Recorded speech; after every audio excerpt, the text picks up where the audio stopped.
right, hi everyone, all of my gentle people. I'm back.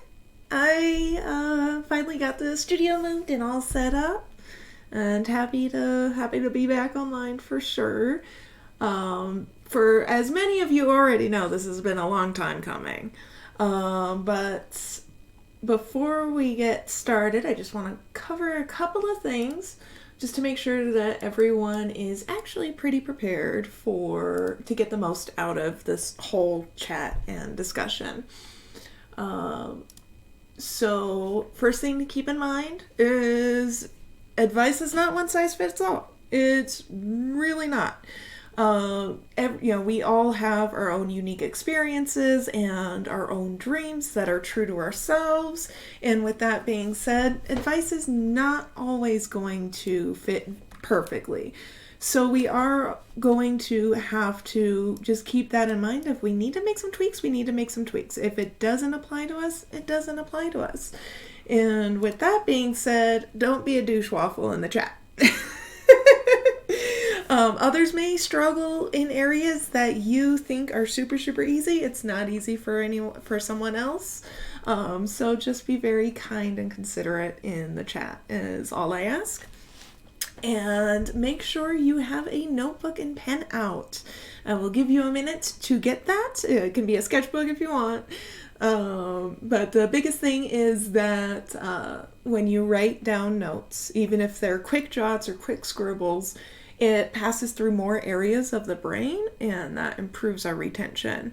The other thing too is we will have an activity through the workshop. But then also I highly, highly encourage you guys to participate in the chat. Like this is, don't let me just be talking at you this entire time.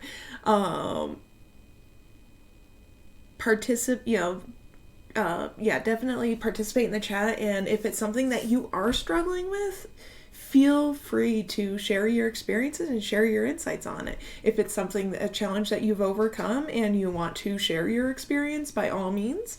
For those who are taking rigorous notes, there are going to be quite a few slides where we actually pause on and discuss in a little bit more depth. So definitely make sure you have your chat pod out and handy and you have your notebook. With your notebook, I want you guys to do a couple of things. First, I want you to write down 3 things that are currently challenging you.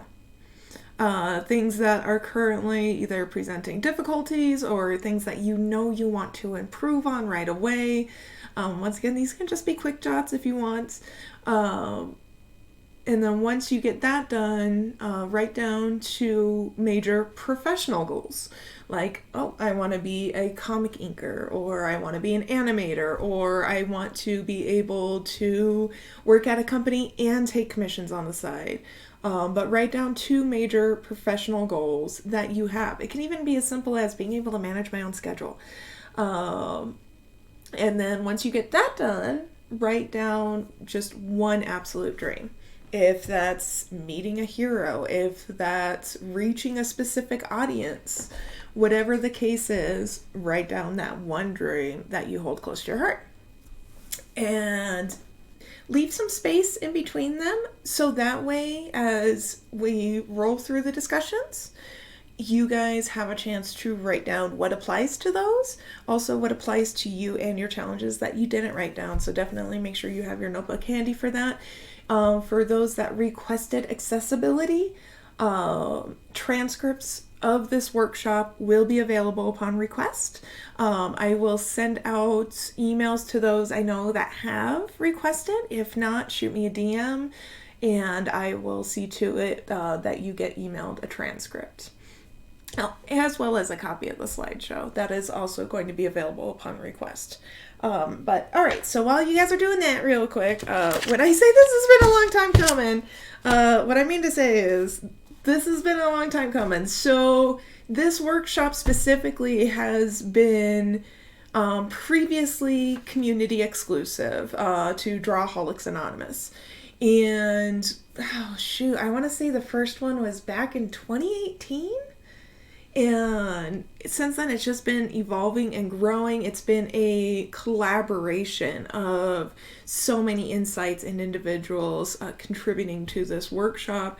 So everything you're hearing is not only my own experiences as a growing artist, as a graduated art student, but also my experience in the art industry, including being a production artist, art director, and then I've also been an art mentor for probably about 5 or 6 years now. Like I want to say about my second year in school, I started being a mentor. So being able to do this for the public, I want you guys to know how much it means to me to open this up. But then also, I sent out a survey late last year. I launched it actually at CTN, and you guys contributed so much information for this workshop. Thank you to everyone who filled out that survey, everyone who was thorough and honest about what they were struggling with, because we're going to hit a lot of those notes today, and I will re-review everything. I got some questions marked down that were asked in the survey, but like I said before, don't hesitate to ask questions in the chat as they come up. So, if you guys are ready to get started, I got my tea, so excuse me. So the first and foremost thing about learning and growing as an artist is to put down your preconceived notions. So preconceived notions in general are a way that we can quickly assess and associate if something is a risk or if something is worth our time. And unfortunately, that works against us when we're learning. So sitting here saying, oh, I already know composition, I don't need a composition class. One, you might be fooling yourself and you actually do need it. Two, you're missing out on an opportunity to round out your knowledge. So any previous experience you have, don't let that stop you from listening to what we're talking about today.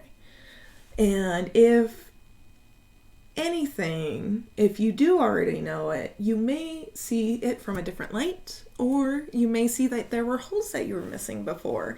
But as with anything, you can always take it with a grain of salt, because once again, everyone's art journey is different.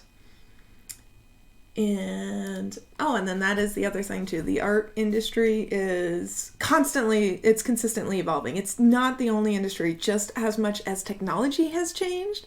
I remember when flip phones came out and they weren't super, super big, and we were still texting with the QWERTY keyboard, and it taking 5 minutes to type one sentence because you got to go 333 444. Technology changes super, super fast. Art it has, over the centuries, as long as there has been art, has consistently changed. So always be open to new insights and new variables, and always be open to trying new things. All right. Aesthetic Derelict says, an industry evolves and there is always something new to learn. We should never be so arrogant to assume we know everything there is to know. Correct. What's that Athenian philosophy? The true key to wisdom is assuming you know nothing. All right. One of the biggest things I saw as a student success mentor is adults forgetting how to learn. This is this is like one of the biggest components of this entire workshop, is we have to relearn how to learn. Because as we grow into teens, we start seeing that there's expectations of life, that we got to get a house, we got to get a car, we got to be able to financially support ourselves. If we have parents that want grandbabies, we got to have babies. Either way, we lose sight of what it means to learn like a kid again. To be so excited just at something new, that we get pressured into believing that we need to know everything. So when we want to start something new, like, hey, we want to start an art career, that is personally difficult for a lot of people because I should know everything. I'm an adult. I am responsible. I am a capable human being. Why am I going to art school? Why do I need to go to art school? Because you don't know how to do art. We should constantly be learning and growing, as that's the adventure in life, is trying new things and going new places.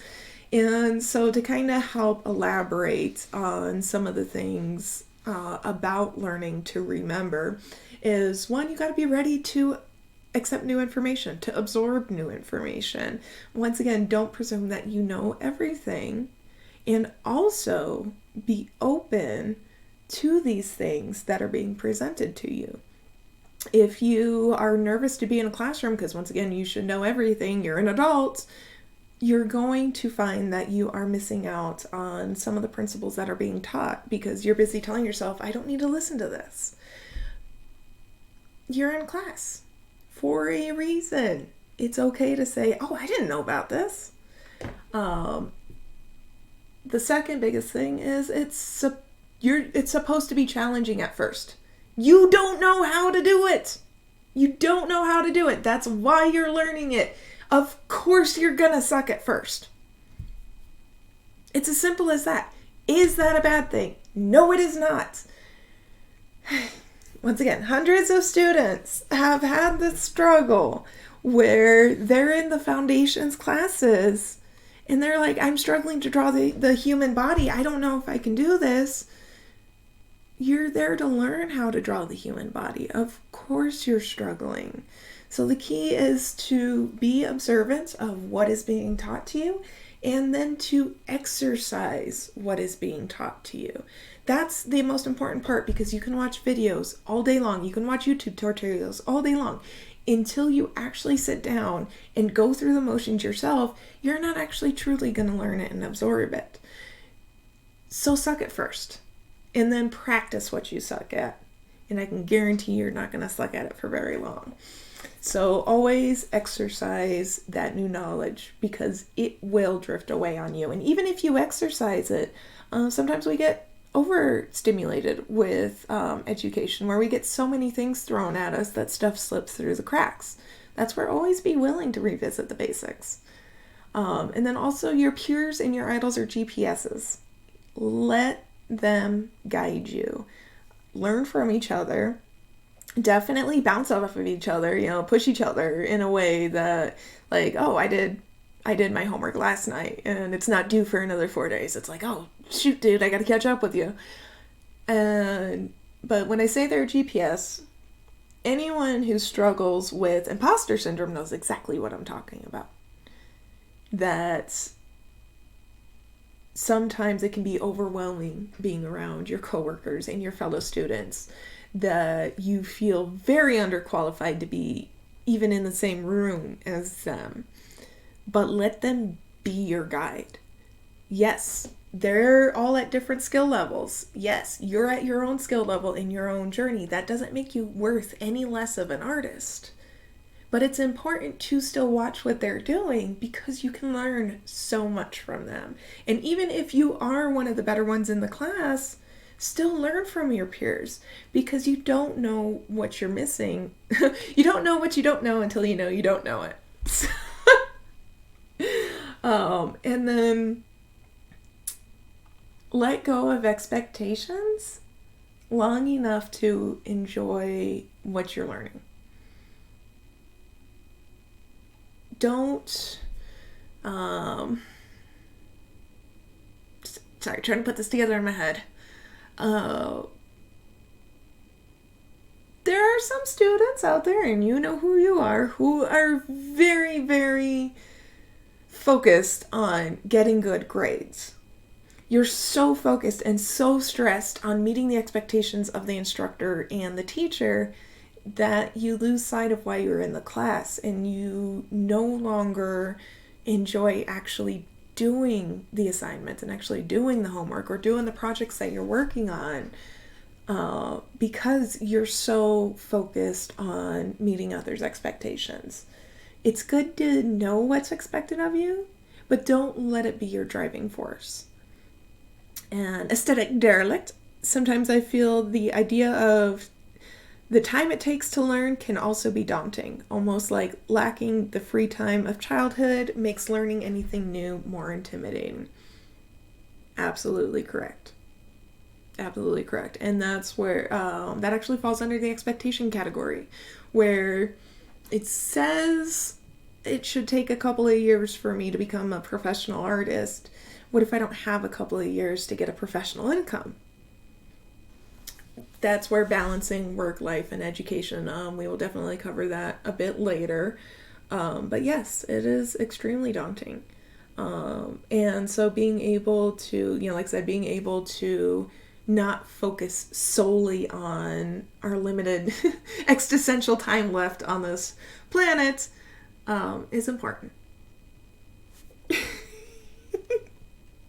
Courtney Lady says, preach it! Absolutely. That's what we're doing all night long. All right.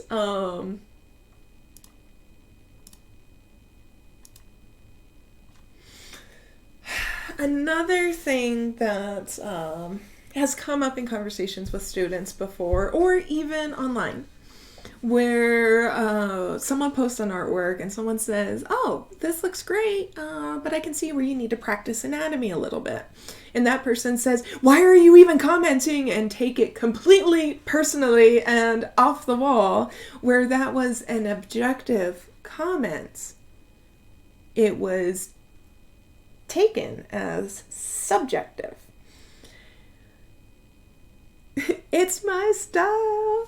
Yes. Oh, it's just my style. Stop it. Yes. So I want to clarify, and this has helped a lot of students before. There's a difference between being subjective and objective.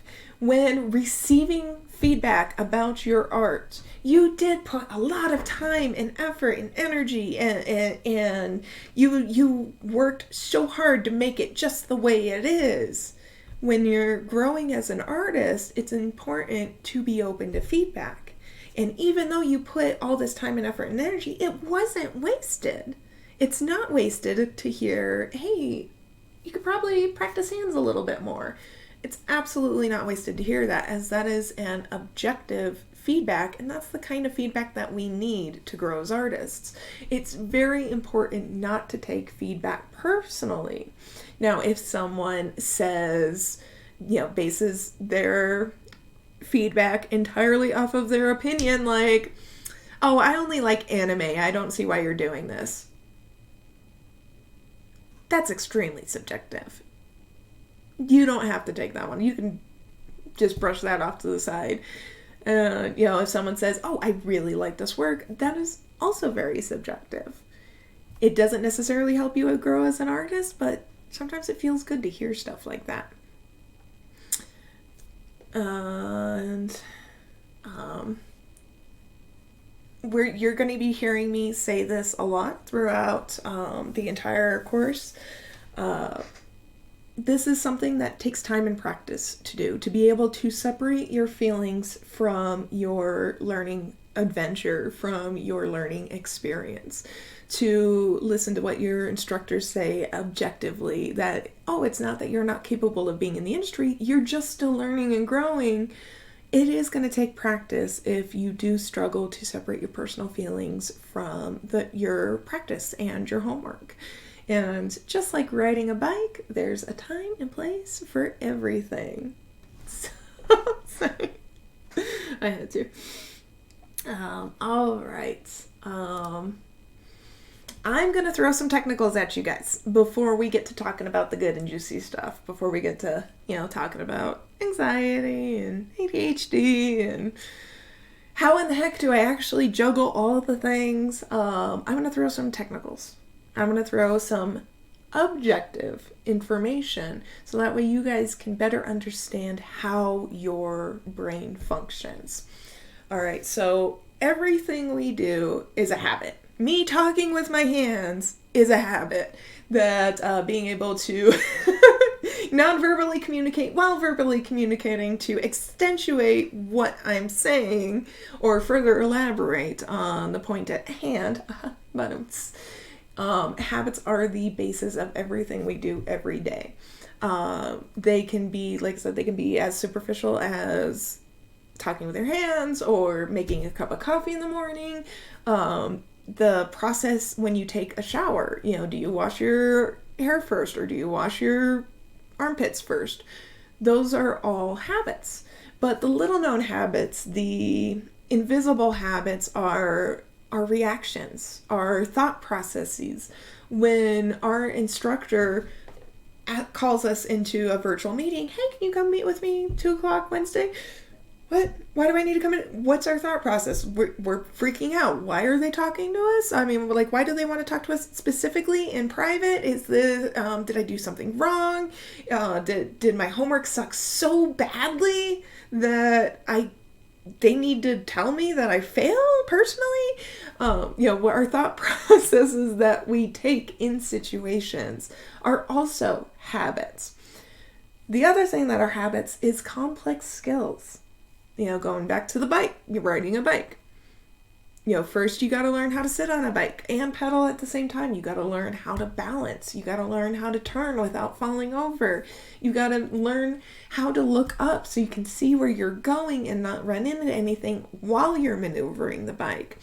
And each aspect of a skill like that builds on itself as habits.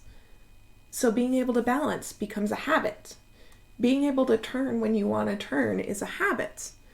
Going for the grass when you're about to fall is a habit. It's a reaction, but it's a habit. At its core, building up complex skills is habits.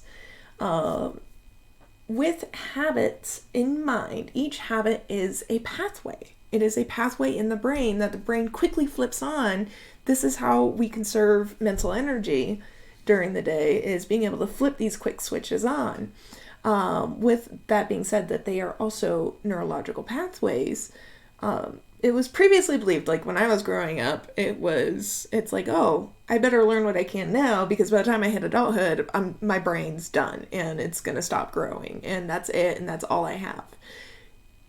That's no longer true. Modern medical imaging is a beautiful thing, and they have been learning over the past few decades that it is indeed true that the brain does not stop growing. Our body is consistently replacing cells every day, every week, every month, every year. It is renewing damaged cells. So our brain is constantly regenerating these new cells.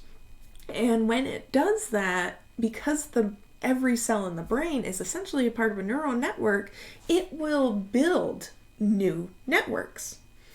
It determines these new networks based on your current activities.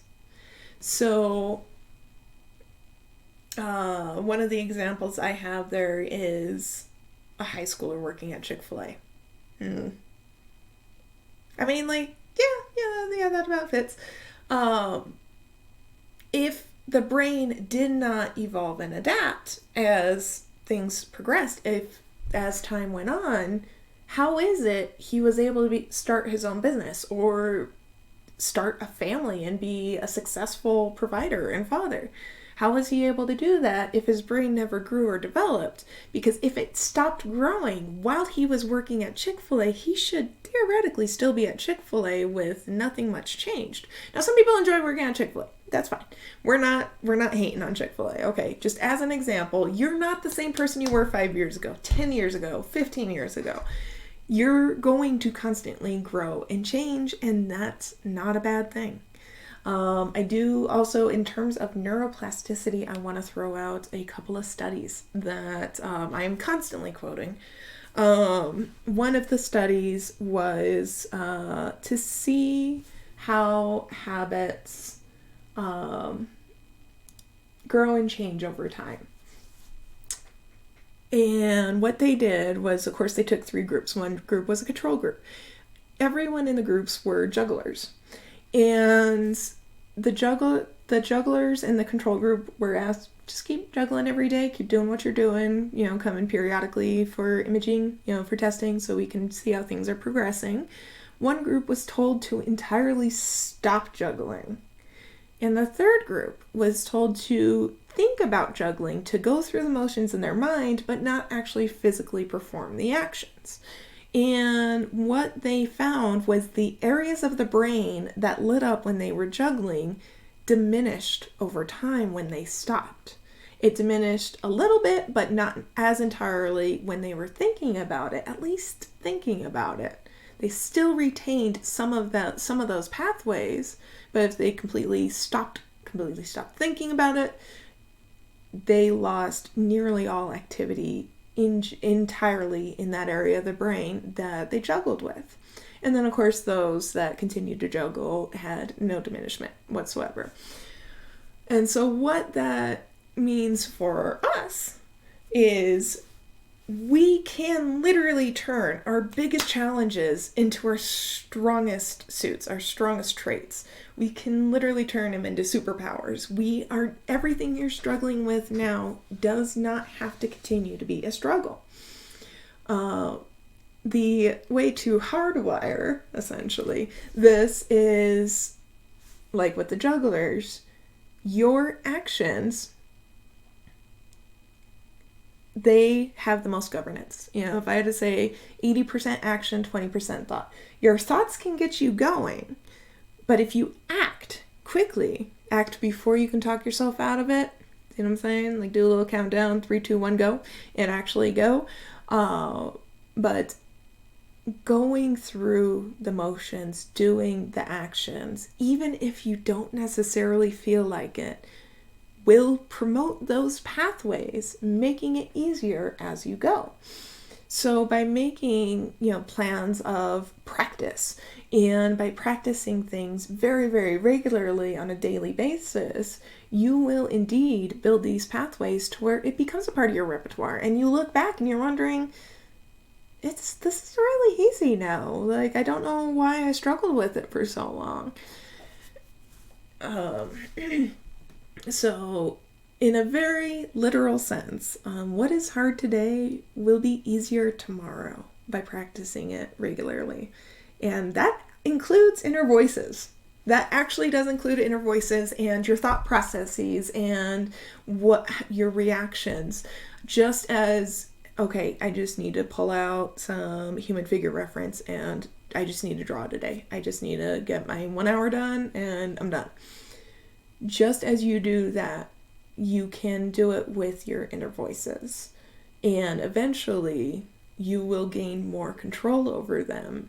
It'll be hard at first, but the more you do it, just like, we say brain pathways, just like paths in a park or on a hiking trail, those paths that are more frequently walked are clearer.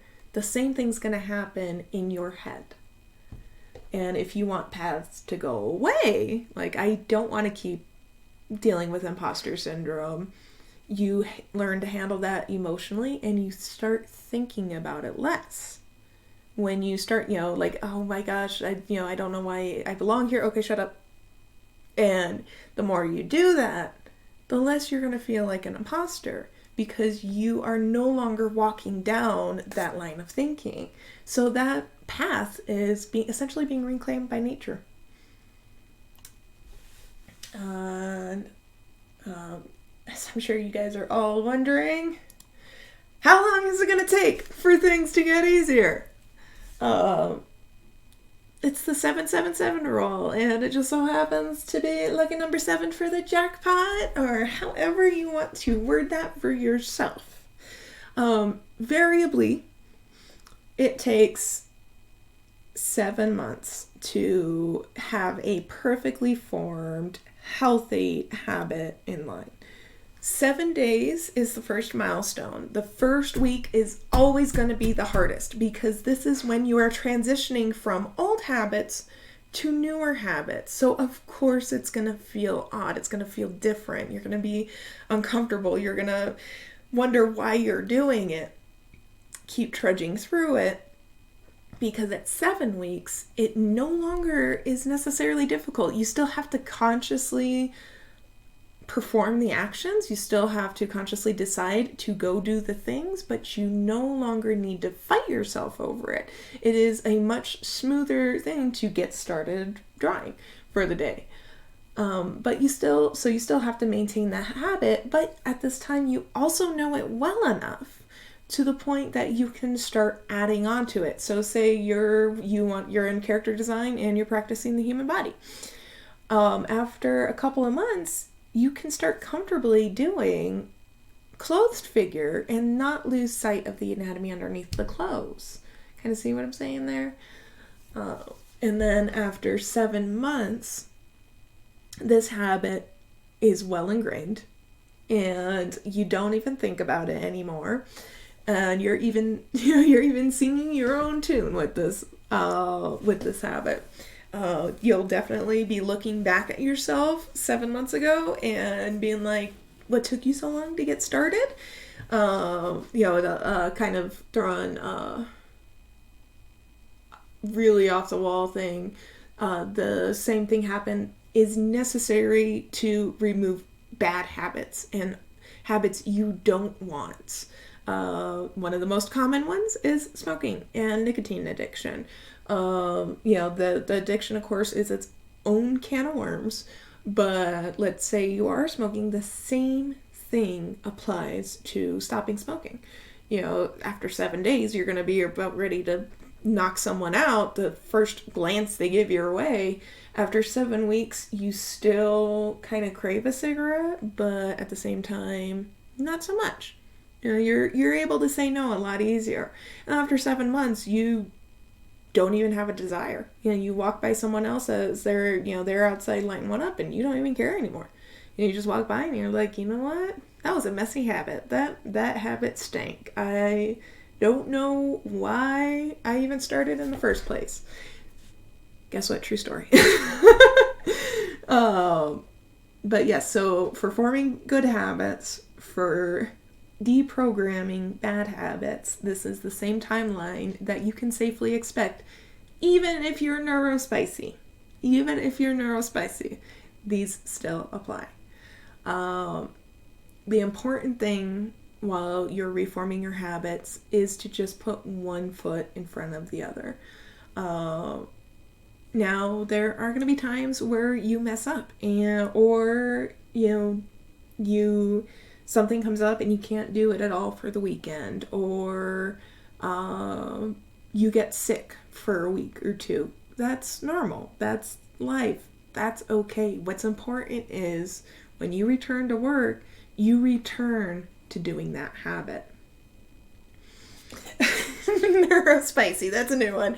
I've been hearing that one more and more, and I absolutely adore it, because yes, neurospicy thoughts happen all the time. All right. So do you guys have any questions so far on the 777 rule or the principles of a habit? Because like I said, this is going to be super important as we move forward, because this is the core of how you can learn and grow and improve your productivity and adhere to your own schedule and build on your skills. How you actually get better at art follows the same principle. So no, you're not going to get better at art overnight. It doesn't matter how many Bruce Timm drawings you trace. You're not going to get better overnight. It's going to take some time. The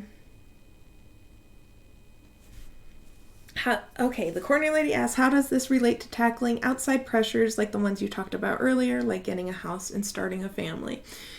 So pressures and expectations will always exist. They will always be there, unfortunately. Sometimes in way more toxic levels than they really should be. But the only expectations you should honestly meet are you and your loved ones who are not toxic. If they are toxic, they're giving you undue expectations, you should probably rethink a couple of things. But how this applies is how you handle that pressure, how your thought process, your reactions to things, how you handle these external pressures and deal with these expectations will is the habit itself. So by adjusting into healthier thought processes or healthier mentalities, you will handle those pressures a lot better, and they no longer cause the same level of stress that they did before, if that makes sense. And we'll definitely talk a little bit more on this matter in a little bit, for sure. Like, it's gonna come up a couple of times. Gotcha, girl. Let's see here. All right, the next mechanics I want you guys to know about is the comfort zone is the danger zone. You cannot get anywhere if you do not leave where you are. If you want to move forward, if you want to grow beyond what you are now, that involves changing and growing beyond what you currently are. That means that you need to leave your comfort zone. Okay. So we have, just like how our habits build, how these neural pathways construct themselves, we have instincts. Instincts that were built since before the monolith landed in front of the apes and the apes started talking and walking. No, that's some survival mechanisms that we see a lot are food being bitter. If a fruit is extremely bitter, an animal is not likely not to eat it. The reason why is our brain associates bitter with something that is poisonous. So if it tastes something poisonous and we don't necessarily pick up on it consciously, the brain will translate that taste to being bitter. This is why, for those of you who go to a gym regularly and work out extensively, this is why when you get done with the gym, you don't crave dessert. You don't want anything to do with ice cream. You want salt, because your brain is telling you that you need more salt. You need more sodium. You need your sodium and your potassium levels replenished. So you will grab a bag of potato chips over a cone of ice cream. Another mechanism of the brain is fear of predators or venomous creatures. There's arachnophobia, there's fear of snakes, there's fear of heights, there's fear of deep water. Things that could probably kill you. You have this aversion to naturally because of survival. Your brain will do what it needs to survive. Now, if you actually understand these things, like I'm not necessarily afraid of spiders, but I understand a lot more about the insect and arachnid world than the average folk. So therefore, I'm not quick to fear them because I understand them a little bit more. But either way, fears are present for a reason. It is our brain protecting its meat suit from jumping off a cliff. That is also why most humans sleep at night, because we can't see at night very well. So why not recover and restore our energy when we can't really travel, and then travel during the daytime when we can see predators approaching us. Well, anyway, guess what? Comfort is one of these things. It is an instinctual illusion. Yes, even your favorite squishy beanbag chair is an illusion that it is comfortable. All our brain is doing is saying, my squishy is not a risk. Therefore, I'm not going to worry about it. And it doesn't worry about it anymore by ignoring it. So that's where you don't feel essentially anything when you do sit in your favorite squishy chair. However, if there was a book where you were sitting down, you're going to know right away, and you're going to jump right up and you're going to be like, oh crap, I didn't even see that, because your brain immediately saw a risk. The squishy chair is not a risk. The squishy chair is comfortable. But that book, I don't know where that came from. You need to get away from that, and that's where you'll jump up and be like, oh, what the heck is that? That is a potential risk. So this is where when you go to leave your comfort zone, when you try something new, when you try to learn something new, you are uncomfortable. That's natural. That is a natural response to be uncomfortable trying something new, to feel like it's risky, because to your brain it is. It is this new and risky thing. So it's good to become comfortable with a little bit of discomfort when you're trying to grow your art skills. Don't be afraid to try new styles and life study. Oh my God, and try new references. When you try to, how many times oh my gosh, I can't even count you how many times I've heard it. But how many times have you heard someone say, yeah, I put the hands in the pocket because I don't know how to draw hands. I've tried, but I just can't seem to draw hands. With a little practice, guess what? A little practice and being uncomfortable, your hands are going to suck at first. Working through that, you're going to get better at hands, and it becomes a habit, and it becomes your new comfort zone, because now you understand hands. You understand that they're no longer a risk. You didn't know about them before, so of course they were risky before, but now they're no longer a risk, so they become your new comfort zone. And you're like, you know what? I'm going to tackle feet. And you go for the next thing. The next major default that gets a lot of us is the path of the least resistance. Why are we going to spend extra time and extra energy and extra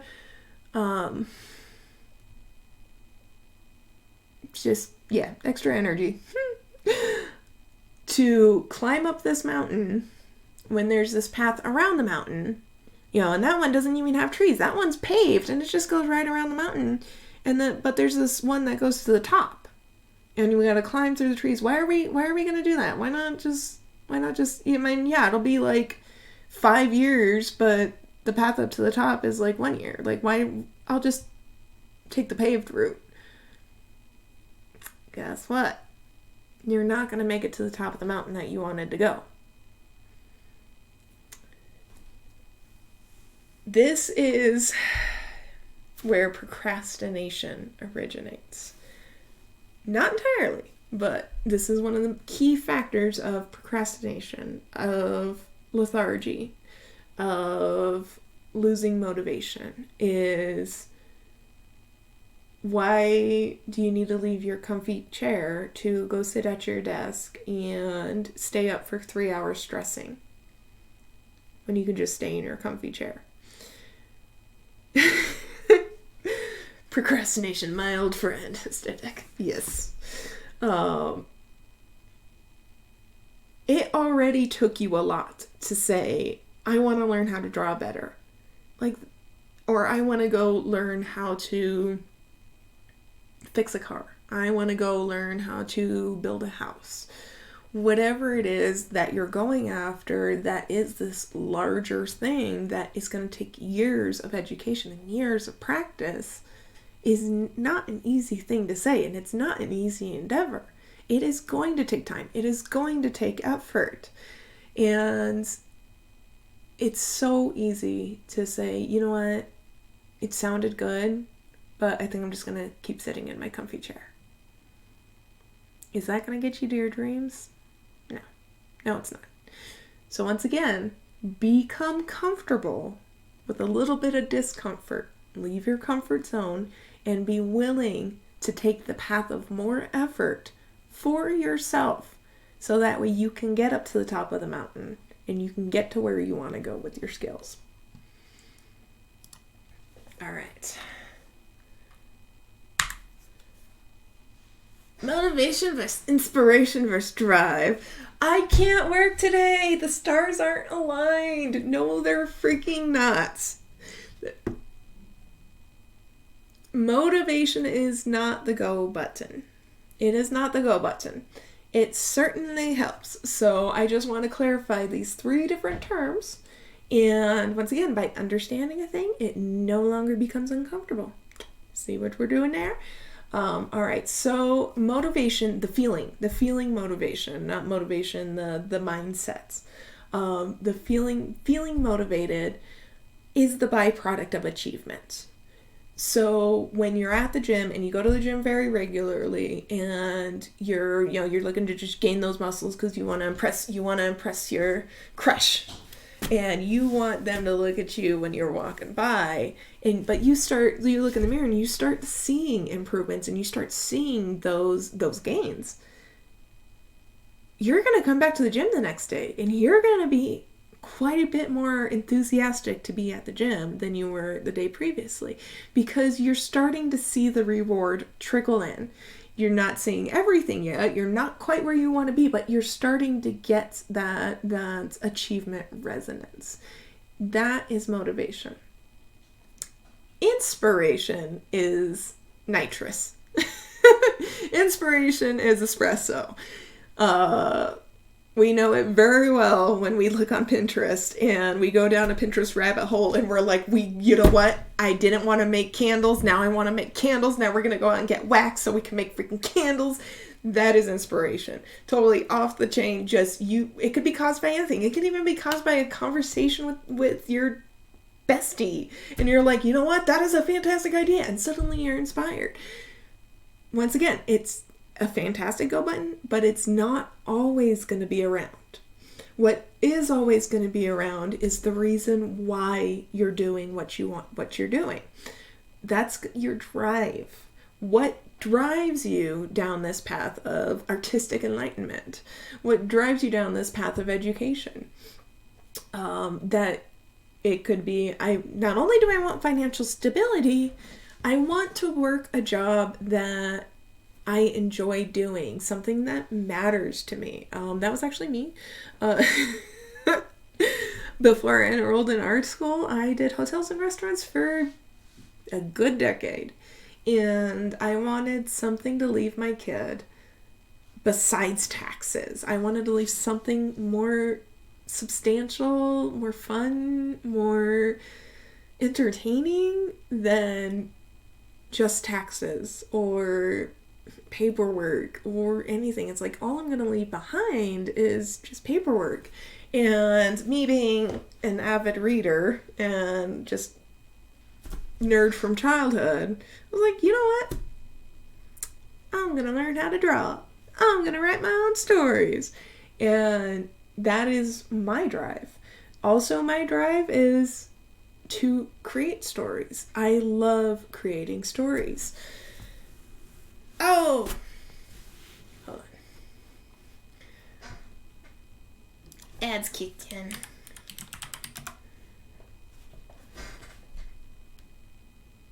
Oh, I don't see if it's over yet. Anyway.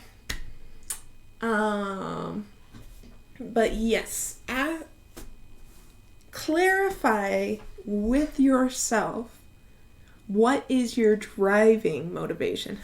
See, mindset. What is your driving motivation? What is the reason for you to put in this time and effort into learning how to do this thing? Because on the rainy days, when motivation left itself at the car park and inspiration hasn't come back from its binge last week, how are you going to get to work? How are you going to start working? And your drive should always be there. Always remind yourself of your drive. And a couple of different things that we can do for this is, that one dream that I asked you to write down.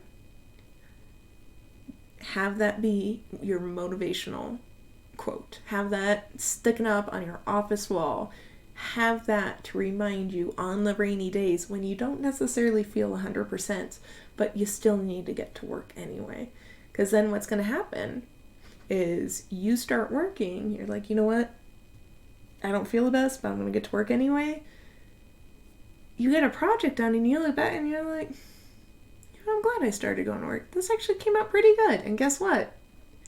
Motivation showed back up. Now, that actually segues us into talking about excuses. This was something that was actually brought up in the survey too. I was going to bring it up anyway because excuses come up all the time in any industry, in all walks of life. Excuses happen. They happen for several different reasons, but they do indeed happen. There is, however, a difference. Some excuses are genuine. And if the excuse is genuine, that is an excusable reason. That is no longer an excuse. Sometimes people make excuses for a few different things. They don't want their boss to think any less of them. Oh, sorry, my neighbor's cat got stuck in a tree and I had to run up and get it, and that's why I'm late 15-20 minutes.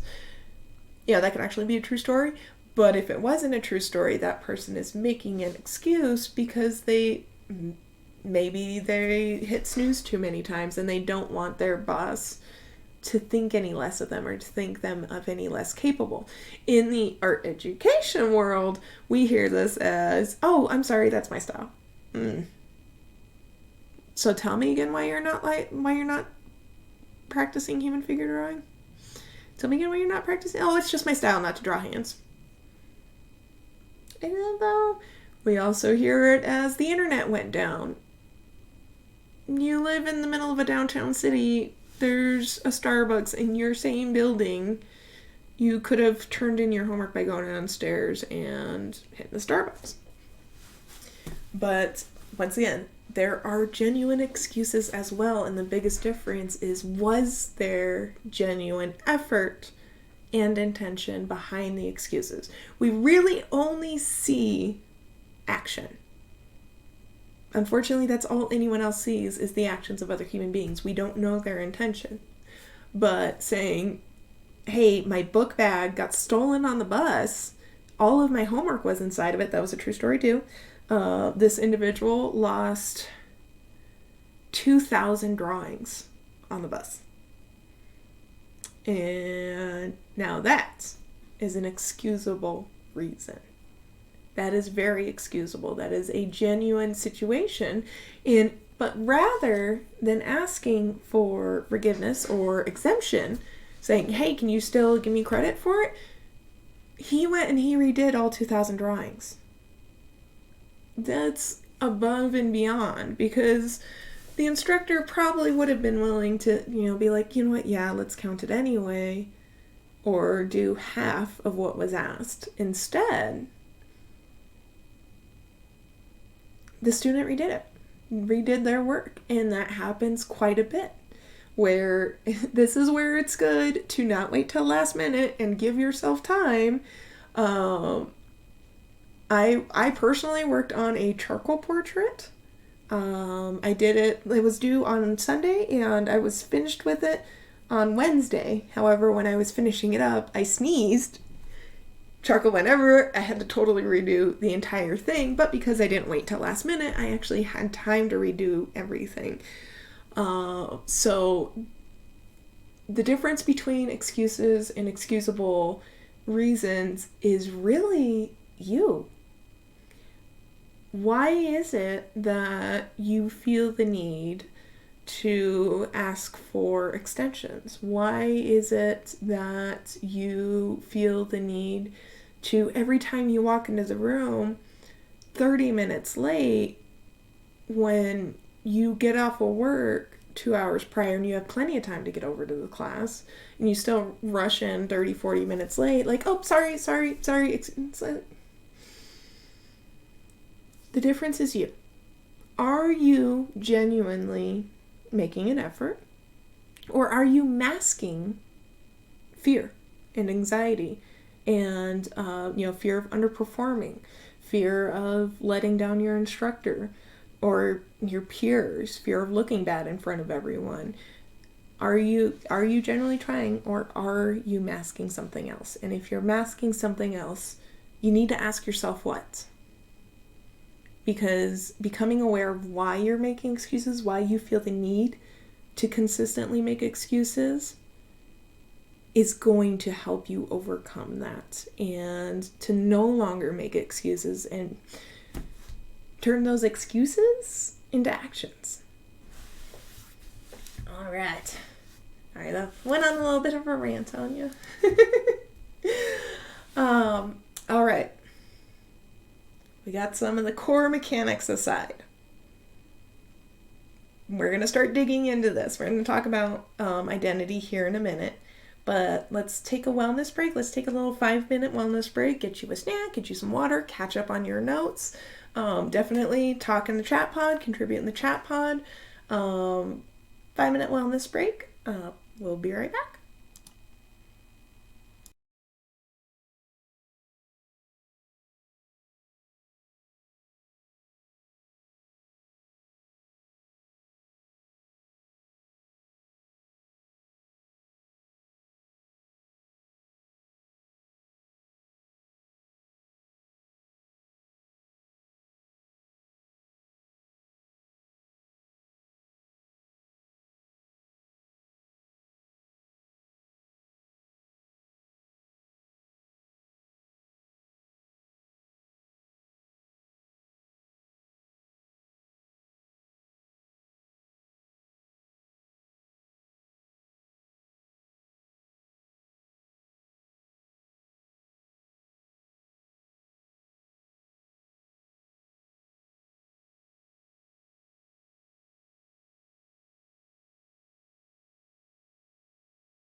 All right, my gentle people. I hope you all made it back. If not, that's okay. That's okay. I do want to check in and see how everyone's doing. Definitely let me know what you guys are getting, how you guys are faring in this workshop. If stuff is clicking, what's resonating with you. Let me hear all of that. And others in the ads. Oh my god. Okay, so I don't know how to turn that up. I'm gonna see if I can. I'll try and time it a little bit better for you. Yes.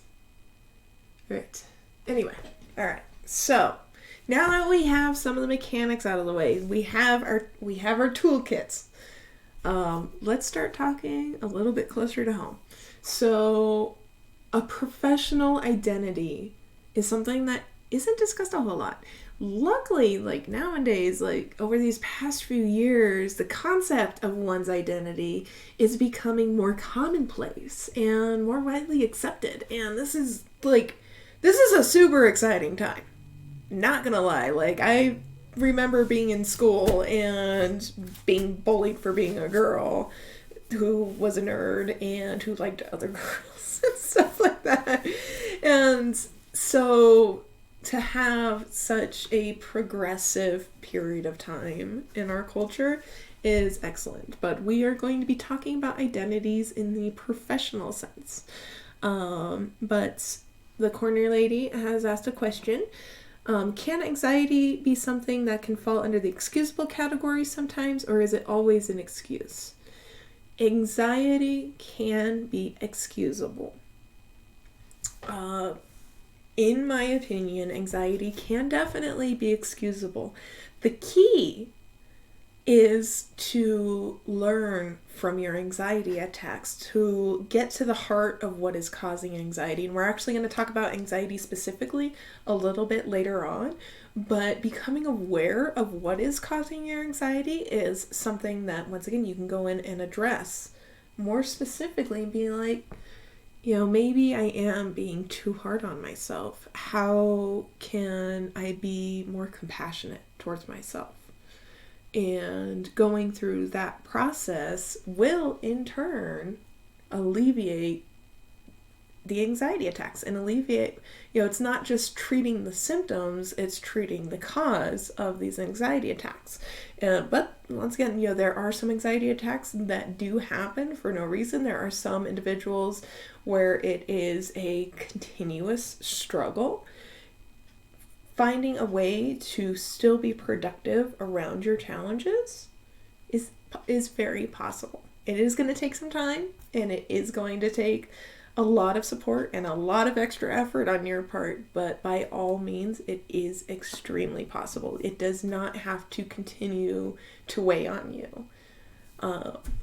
So I hope that helped answer the question a little bit, but like I said, we're going to be digging into it a little bit more later on. Actually, kind of quite a bit through these next few slides. We're going to be talking about some of the things that cause anxiety too.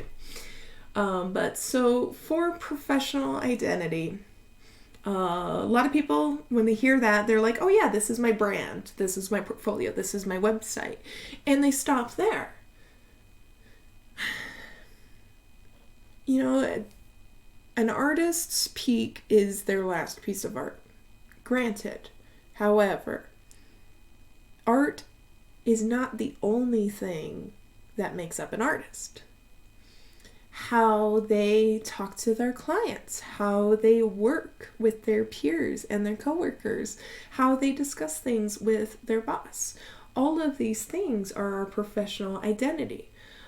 We know we have a good professional identity when we walk into an interview and they say, oh, so-and-so had so much good, so many good things to say about you. He said, you show up on time, you show up to work, that type thing. That is how you have a good professional identity and reputation going. But even when you haven't built your reputation yet, it's important to understand and evaluate your own professional identity, because this is going to be a grounding concept for you to uphold essentially your professional identity. What you want to be when you step into a room with other artists, with your coworkers, with your peers, with the design team. When you step into that room, what do you want to be when you step into that room? How do you want them to see you? Do you want them to respect you? Do you want them to listen to what you have to say? Do you want them to be comforted? Because you're there. They know the project's going to go smoother. They know the work's going to get done. These are the kinds of questions that you should ask yourself and then uphold in your behavior when you're in a professional situation. Like, I want people to depend on me. What that means is show up on time to meetings. Respond to messages. Don't withhold information. If you have something that can help the project, you absolutely share that with the rest of the team. You're communicating with clients. You're answering their questions and understanding their needs. To say that, oh, I want to be a heavy hitter on a project. Absolutely. You better be doing art every single day, because the heavy lifters on projects are absolutely the hardest working people I've ever seen. Like, they are doing art probably 14 hours of the day and then the rest sleeping. But that is if that is a professional identity that you value, if those are things that you value for yourself and for your reputation, by all means incorporate that into your professional identity. And where this comes into play, even if you're young in the industry, even if you're still in art school or you just graduated, you don't have a job yet, still ground yourself in your professional identity, because when you keep getting no's at it for interviews, which we're also going to talk about, you are going to be comforted by that. Let that ground you and comfort you. Have that in your pocket, have that kind of as your body armor, that even if, you're in your 80th interview for the month, you know what kind of a worker you are. You know what kind of an artist you are and where you want to be. And you're faced with some setbacks right now, but guess what? You're still going for it. All right. I hope that kind of makes sense. Let's...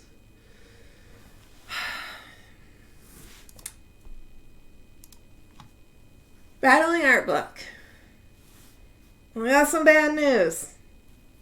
It's a myth. It's also good news that it's a myth. Art block is in pop culture, is this monster.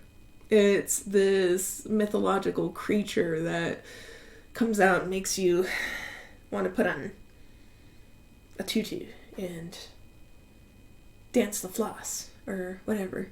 But it is it is also a very real structure, just not in the sense that a lot of pop culture presumes it to be.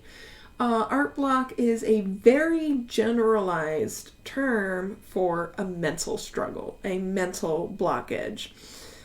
It is also aesthetic derelict. You hit that right on the nose. It is also what makes you wait for motivation. Like, I'm in art block right now. Motivation hasn't showed up for like 2 weeks now, and I can't get work done without him, so we're stuck here.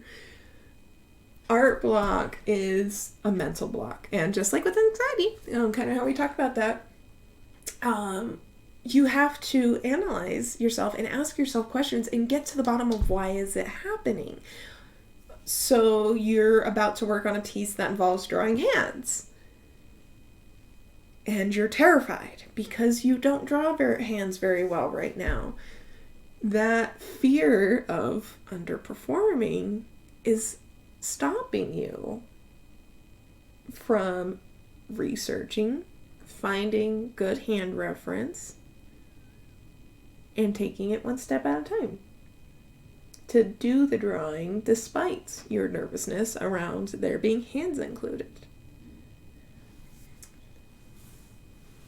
Because, like it or not, now, art in itself, there is so many wonderful things that come out of art, but art at its core is actually technical.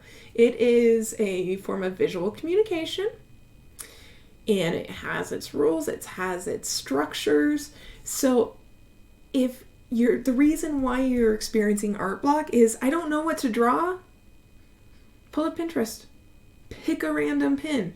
There is enough resources out there, as well as references that you can pick up and start life studying. Like, I cannot stress that enough. If you don't know what to draw, go to the internet, randomly pick a pin that just like, oh, this is beautiful, this is a beautiful house, and draw the house. Even if you're not so good at drawing a house, still draw it, still mark the paper. And actually, fun little trick that I had to do in my first couple of years personally, learning how to life study, actually, specifically. Like, I don't understand why I'm doing this. That's not so cool. And I kind of faced the same situation where it's like I just became afraid to hit the go button. I wanted to make, a concise decision, but I didn't know enough to make a good decision. If that makes any sense. Anyway, what I ended up doing was telling my inner thought to go screw itself. But then I just marked the paper. Like, I literally just drew a line, this perfect, pristine white paper that was intimidating the heck out of me. I just marked it, smudged it around. I'm like, now it's not perfect. Now I need to make it look good. Let's get started. So sometimes you do just need to mark the paper. You do just need to make that first stroke. Once again, even if you don't necessarily feel like it. All right. Oh, Stimpy25, welcome. Art is totally a science, sometimes especially when it comes to realistic figures, life studies, and perspective. Yes! And amen. We are also going to be digging into that a little bit deeper, but yes, art is very much more technical.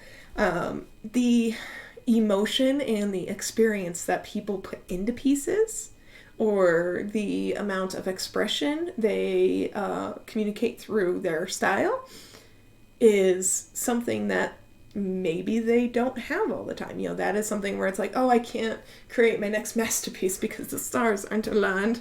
Guess what? You can still life study when that's not happening. And by continuing to do art, even if it is not your favorite art to do, you keep your muscles oiled, and that spark that you need to do your specific style may come back to you while you're life studying. It may smack you in the face even, being like, oh my god, I should totally do this in my style. Whatever the case. Aesthetic derelict. That's why I like to ask everyone what their default subject is. If they have no ideas but have an answer to that, I just tell them to draw that. I like it. So for me, actually, my default is animals. I absolutely love animals and biology and the zoological world. I have a huge career crush on Terrell Whitlatch. That I will sit there and I will pull at it. I will just pull up random animal references. You guys can see it on my TikTok or my Instagram, and I'll just draw an animal. Whatever one looked cute or looked awesome. In my Pinterest feed, I'll just pull up Pinterest and I'll be like, first animal, that looks sick. Let's draw it. And there, my art block is gone. So I absolutely love that idea. Always have, actually that brings up, one of my students had a quick list with 20 points on it. So if anyone knows what a D20 is, and that list, if ever they weren't sure what to draw, they would roll the D20 and be like, 14 cabins in the woods. Let's go. You can definitely do something like that if, once again, figuring out what to draw is a challenge for you. But if it's a fear, if it is an anxiety that is blocking you from putting the pencil down onto paper, analyze it. Get to the core of it. Discuss it with your support group or discuss it with a mentor. And then that thing will no longer be stopping you. All right, moving along.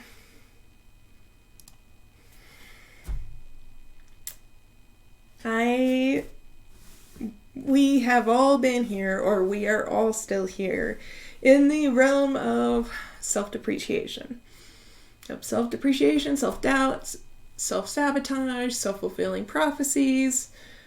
Self is not what self wants to be. Now, self-depreciation is a term that isn't widely used, but where you say appreciation, I appreciate you, depreciation is the opposite, where you're being negative. So self-depreciation is you being negative towards yourself, you essentially valuing yourself less than what you're actually worth. This comes very often for young artists. The fear that you're never going to get good, the fear that you're never going to get hired at the place you want to work. It is a natural fear to have.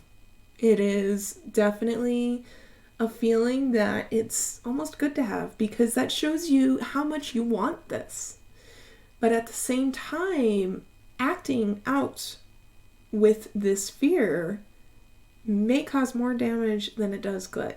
So, getting approached, this client comes up to you and says, oh, can you do this commission for me? I have this illustration for this book that I want to do, or whatever, and I would like you to do it. And you turn that down because you don't feel like you're capable of it. Now, there's a difference between being objective and subjective. Once again, this client has seen your portfolio. They've seen your website. They've seen your work. They know you're capable of doing what they want you to do. That's why they approached you. That's why they asked you. There's the objectivity in that situation. The subjectivity is that you feel like you aren't able to do it, like you're not capable, like you're going to underperform. And even if you do accept it, you're not going to meet their expectations. So you don't accept it. You don't give yourself this opportunity. You don't say yes out of fear. That's self-sabotage. Is acting out of these fears and being afraid to take that next step, to take that leap. And you know what? Even if you say yes, and even if it doesn't go well, you still were approached for this project. You are getting better. And you said yes. You're working through your fears and still tackling these challenges. And if it didn't work out, you can analyze, why didn't it work out? Was it a communication flaw? Was it client expectations? Was it, maybe I did actually suck, or whatever the case is. And then you can say, you know what? This is what I think happened. And you can always ask your peers and mentors for a second opinion. Hint, hint. And, they'll tell you what they see in the situation. But you didn't let your fear stop you. So you can learn from that experience, and you can apply that moving forward. But you can't turn down opportunities, and you can't say no to yourself for things, for learning new things, for accepting opportunities, for taking your instructor's feedback. Stop saying no to yourself, because that is the most damage you could possibly do to yourself. Now, for self-doubt comes for a number of reasons. Talking about anxiety. You may doubt yourself because you know yourself to have anxiety and panic attacks.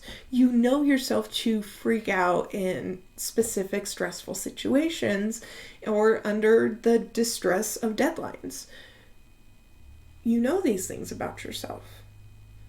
So you doubt that moving forward, you can grow from them, so you don't give yourself the benefit of the doubt by trying to overcome these challenges. Oh, shoot, it was on the tip of my tongue. It was just there. So you, with anxiety and let's roll with that the deadline coming up stresses you out, and that causes anxiety attacks. And next thing you know, 8 hours went by and you just lost 8 hours to work on the project. And now the timeline is even closer. Knowing that the deadline stresses you out, you can start setting yourself up to where when you first get the project, when you first get assigned the homework and you know what you need to do, start working right then. Deadline's a week from now, deadline's a month from now. Don't worry about it. Do it now, and then you don't worry about it. As opposed to, I'll do it, it's due on Sunday, I'll do it on Friday. What if something happens on Friday? Then you have to do it on Saturday. What if you panic on Saturday? Then you're stuck rushing through it on Sunday. Knowing how you sabotage yourself and understanding why you sabotage yourself helps you overcome these types of situations. So once again, it is healthy and natural to be doubtful, to have self-doubt, but be mindful of the decisions and the actions you take, that they don't turn around and hurt you more than they help you. And then also for self-depreciation, guys, be compassionate for yourself. There is such a thing as toxic selflessness, okay? Seriously, stop being so hard on yourself and find things that you start liking about yourself. Like, you know what? I like that animals are my default. This is fine. Just because I'm going into environments, I can throw animals in there, and you start finding things to value in yourself. And stop saying you suck when you're learning. Once again, you're supposed to suck. The key is to keep learning and to keep moving forward. So that way you don't suck anymore. All right. Speaking of anxiety and fear, most of the time anxiety comes from fear. That is not a lie. All right. I don't want to say all of it, but sometimes anxiety does come from post-traumatic stress. Okay. But even then, it's still from fear because you're afraid the past will repeat itself. Either way, most of the time, it's from fear. Sometimes it creeps up on us, as we go throughout the week. Homework's due on Sunday. It's already Wednesday. We're starting to feel that panic set in. And actually, the corner lady, while I am discussing this topic, why don't you write and tell me a little bit more about what's causing, if you're comfortable with it, a little bit more about your anxiety triggers. So we're new to the industry. We're new to learning how to draw. We're new to the classroom. We're new to being in a professional interview. Whatever the case is, we're in this new and scary place. We don't understand it yet. We are naturally afraid of it. But we have peers and we have guidance that says it's okay. You are learning. You are growing. The interview will go well. You may or may not get the job. Whatever the case is, there is never going to be a shortage of potentially stressful situations or things to essentially be afraid of. Being aware of the things that cause your anxiety, being mindful of what you are afraid of. Once again, if it's deadlines, if you're afraid of deadlines and deadlines really stress you out, by working ahead as you can work, you alleviate the need to stress deadlines. Let's see here. Aesthetic Derelict says, I also deal with a fair bit of anxiety, part of it caused by past feelings of failure and a desire to never feel that again. It's like past memories of old stories keep playing on loop in my head and I freeze up. Same, bro.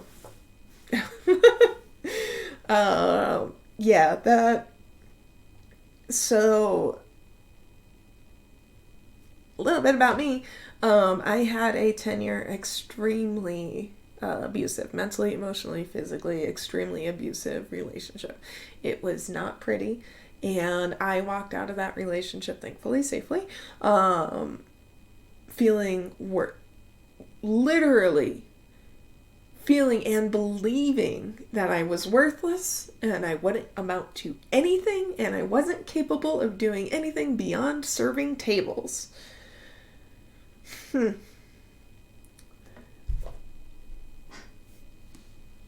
First, something sparks. Something says, you know what? I'm gonna still go for this. going to still try for it. And that spark is your drive. That is the reason why you're doing the things that you're doing. But it is a habit to say, oh, that the deadline's coming up. What am I going to freaking do? Sometimes you can do the work. Even if that voice is playing in your head. Once again, your actions are going to speak louder than your thoughts. Your thoughts will still contribute. And in terms of PTSD and intrusive thoughts and that like inner voice being extremely loud sometimes, aesthetic derelict, if I know anything about you, I know you love characters. That voice that talks in the back of your head and says, you remember when you failed that one time? That's going to happen again. Make him into a character. And just personify him as a character, as a villain if you want. And then personify your inner voice when you are speaking in your head. Not when your intrusive thought is speaking, not when your little thought demon is speaking. When you are speaking to yourself. You're going to be talking to yourself in your head. However, sometimes you need expert advice. But this is one of the... like, for me, this was crucial. And I've talked with quite a few other people who say the same thing. It seems weird at first, but have conversations in your head if you have to. Like, literally in your head. Tell the dude to shut up if you have to. But being like, you know what? You're gonna fail again. And you being like, well, you know what? I'm going for it anyway. You know why? Because even if I fail, I'll still learn something from it and I'll still be better for it. So suck it. We're doing this. It will keep coming up, but the more you essentially fight back and appreciate yourself versus depreciation, the easier it gets to shut that down. And that no longer governs you. When you go to start a project, you're no longer so afraid of failing. Because that path got reclaimed by nature after so long of just being like, you know what, we're doing it anyway. We're still going to learn from it. It's still considered mileage. You're still racking up mileage. You don't truly fail. I do like that saying. The only true failure is to quit. That's the only way you truly fail. If you keep walking forward, even if you stumble, even if you fall down, you're still walking forward. You get back up, dust off your knees, keep walking again. You are still moving forward, and that's the part that counts. So yeah, your little inner voice that is reminding you of that past failure can go suck it. All right, so the corner lady. So yeah, deadlines are a bigger trigger. I'm glad we're covering that in a little bit more depth. Freezing is a cycle. It is very easily a cycle. So you both are mentioning freezing up, and that is, of course, one of the biggest things that happen with us. We get so worked up and so wound up that we're not doing any work. And then we get even more wound up because we're not doing work, and we should be doing work, and we're wasting time being wound up. Here's the thing. It's not a waste of time to address the way you're feeling. It's not a waste of time to call your support system and be like, hey, I'm really struggling right now. Can I talk this out with you? Because when you address how you're feeling, when you address why you're feeling the way you are, once again, you're taking care of the source of the issue as opposed to just pushing past it or letting it happen time and time again. That is how you're going to learn and grow, is really get to the heart of, like aesthetic derelict. He has past traumas that make him afraid of failure in the future.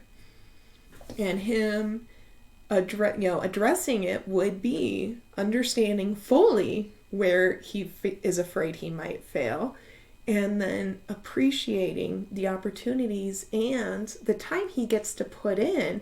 Even if it doesn't work out, he still gained mileage and finding things to value in still trying, despite being afraid of failure.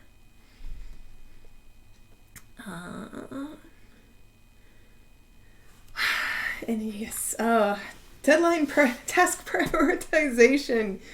That is also always a constant, and we'll cover task management here in a little bit too.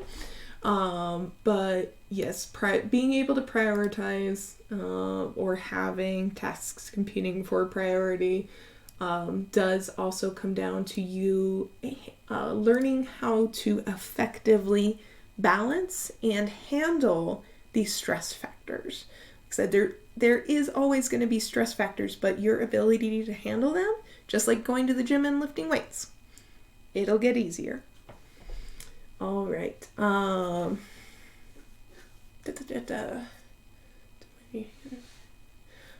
Also, if you absolutely have to, you need to look at some situation objectively. Another thing that tends to cause anxiety or fear is going in for job interviews or getting turned down for jobs. A lot of people do self-depreciate and say, oh, they said I sucked, and it's like, well, did they actually say I sucked? Well, they said I just didn't get the job, and it's like, okay, so why did you say they sucked? Because I thought I sucked. That's self-depreciation. If you applied at Blizzard on the Diablo 4 team, guess what? They received tens of thousands of applications of people wanting to work on the Diablo team. They can't hire everyone that applies for the job. They only need 5 people out of 10,000 people. So realistically, it's not impossible, but realistically, you may not get the job. That doesn't mean you weren't capable of the job. That doesn't mean that they didn't want you. It just means that of the ones they selected, you were not on the list. So stepping out of your subjectivity to where they said no and I suck and I'm never going to get a job, and saying, you know what, maybe the opportunity just wasn't there for me specifically. I'm going to go and apply over here now. Or I'm going to try again later. We'll recover that in a little bit too. But either way, be mindful of where you are being subjective. And if you're not sure, ask a bestie, ask your support group, ask a mentor or a teacher, talk to them, and they will let you know what is the facts and what is you self-doubting, what is you self-depreciating. And let's see here. All right. As I go off on a tangent, focus. Let's talk about focus. Just like deadlines and stress factors in the workplace, distractions are also always there. We talk about minimizing distractions all the time on the internet, and whether it's getting your kids a snack and sitting them down for a movie so you can work for 2 uninterrupted hours, hopefully, maybe. Or it's turning your phone on silent or on a focus mode. There are several different ways that you can minimize distractions that interrupt your workflow. But then there's invisible ways that are causing distractions. And this one, I didn't start, I knew it was a thing, but I didn't really fully understand it was a thing until I had finally gotten a phone and got on social media, and I was like, holy crap, this is actually a thing. When you scroll through TikTok, when you scroll through Facebook, and you go post to post to post to post, you're giving yourself a little hit of dopamine. This is the new and fun, cute little thing. Here's a puppy running around the screen. Okay, next. Oh, look, it's a little turtle getting a back scratch. Oh, next. Oh, that dude's got a funny joke, and you keep going. And what you're doing is, one, your brain's like, oh, great, keep it coming. But then 2, when you put the phone down and you're like, okay, I gotta work, your brain's like, where's my dose? Where's my hit? This, we've been staring at this reference for 2 minutes, for 20 seconds now. Next thing. And so when you're ready to sit down and work, you had better put the phone down. Probably like a half hour prior to you actually sitting down to work, and get your workspace ready in that time. And then actually when you sit down, your brain is no longer on social media mode. So there's different ways to mitigate essentially that shortened attention span. But then also when you silence unnecessary notifications on your phone, like, oh, your friend posted her mountain trip on Instagram. That's something that you can wait till your break to see. You don't need to stop what you're doing to look at your phone and see, oh, it's an Instagram post. So by silencing your notifications, you help yourself out, because you're no longer constrained to people bothering you. I do love focus modes. Personally, I absolutely do love them, because you're able to set what is important. So, if my kid were to text message me, that makes it through. But, if my friend posts a picture of her trip to the mountains this weekend, that can wait, and I don't get that sound. So definitely utilize that both on your phone and on your computer. We're going to be talking about ADHD next, but setting up your space for work ahead of time makes it easier to focus. This is a little trick that has helped out so many of us young artists. How many times have we said, oh, I want to start drawing. Oh, that means I got to unbury my sketchbook. That means I got to clean off the table. That means I got to find my pencils. I think they fell on the couch somewhere. Oh my God, did I even charge my pencil for my iPad? See where we're getting at? So sometimes the best thing you can do for your focus is to set up ahead of time. Even if you don't start working right away, like if it's the day before. So like when I go to start a large painting, I'll prepare the day before. And it will be there. And then my brain now knows tomorrow we're going to paint. And I set myself up to work ahead of time, and my brain prepares itself. Like, oh yeah, we're going to do this. Okay, well, before we do this, I need to check emails. So we'll check emails the night before. I just have to warm up first, aesthetic derelict. Yes. However, that is something that you don't do ahead of time. That is something you do before you start working. The hard part is people not warming up, is to start working without warming up. We'll get to that later too. But then also mental fidgets to help us focus. One of the examples that I hear a lot and I personally partake in is audiobooks. If we are working on a painting for like 3 days, our brain might get a little bit bored, and sometimes the best thing we can do is distract it. And so having an audiobook or having a podcast going that we can listen to and not need to look at, don't have any visuals, like don't have a movie running on the background. Too easy to get sucked into movies and you're no longer looking at your painting. But you give your brain something to focus on while you're working on the painting. For writing, that doesn't work so well because listening and trying to put different words out, that's 2 different areas of the brain, much more difficult. So putting on ambient wordless music sometimes helps with writing. Like, oh, I'm writing a scene in a tavern and throwing on some D&D tavern music.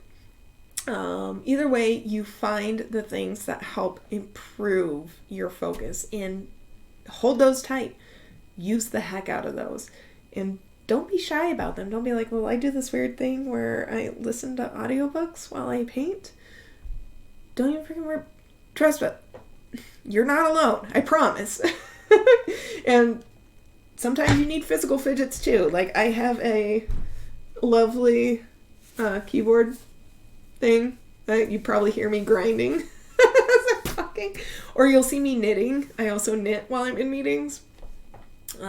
Sometimes you just need that little extra just to shh and focus. Which brings me to the next slide. Oh, there's a shiny! Kneaded erasers are amazing stress balls. Yes. Yep, that I cannot. There has been many kneaded erasers I have personally just worn through to the bone, or have seen, like when I one of my besties, when he gets on the live stream and draws, and there's been one occasion where like his camera like kind of fell a little bit, like he bumped it and it fell, and you just see a kneaded eraser with like nail marks in it. So, ADHD, whoo, shiny! Neurospicy, neurodivergence, also known as ADHD, which if we hear ADHD a lot, but the actual verbiage is attention deficit and hyperactivity disorder. Autism spectrum and dyslexia, stuff like this, are the invisible challenge for people, because people, once again, we see actions. We don't see intentions. We don't see no one knows what's going on inside your head but you. Unless you communicate it, then we're like, oh, that explains it. So I do want to elaborate on attention deficit and hyperactivity disorder. It's either slow mode or goblin mode. There's no in between. The trick with ADHD is, once again, you can rewire your brain to work more effectively for you. It is your process and the things that you work on will look different from a neurotypical, even though I don't believe those really exist. I think we're all quirky in our own ways. But the trick with ADHD is to get your goblin mode to work for you and to get your slow mode during breaks. So this is something that is different for everybody. But once again, you can train yourself through habit formation to better utilize your goblin mode and to know how to best get your goblin mode going. So for me, I kind of mentioned setting up a painting, setting up the canvas and getting out the paints and the easel and just getting everything ready the day before. And it's have my references out and printed and be looking at them the entire time, have my thumbnails over there. Like, this painting is ready to go. And I'm going to leave it sit there for the night. Guess what that does for me? For me, that causes me to get excited and to be like, I need to go work on it. Like, right now, it is over there. It is ready. I am pumped. Let's go. All night long. So when I wake up in the morning, sometimes I'll start before I even make my coffee, to be honest. Like, there is zero chill at that point because my inner goblin is so worked up, it's got to go now. And so analyze what triggers your goblin mode, what sets off your slow mode, or what triggers your slow mode. And then also for me, I am on the spectrum, so definitely talking from experience, but for me, I did not find out until I was like in my last semester of my degree. I did not figure this out and it's like I just went most of my adult life and I've had these struggles. Like, there were so many things that were on the test that it was like, this is not a problem for everyone else. I don't understand. So be mindful and start watching yourself. Start taking note of what triggers you, what helps you, what hinders you. If you're sitting at your desk and there's a bunch of clutter around and you suddenly start getting really stressed out and you don't want to be at your desk anymore, try clearing off the clutter.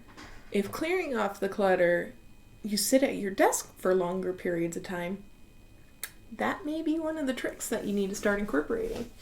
Also, so this was a huge concern for a few people who contributed via the survey last year.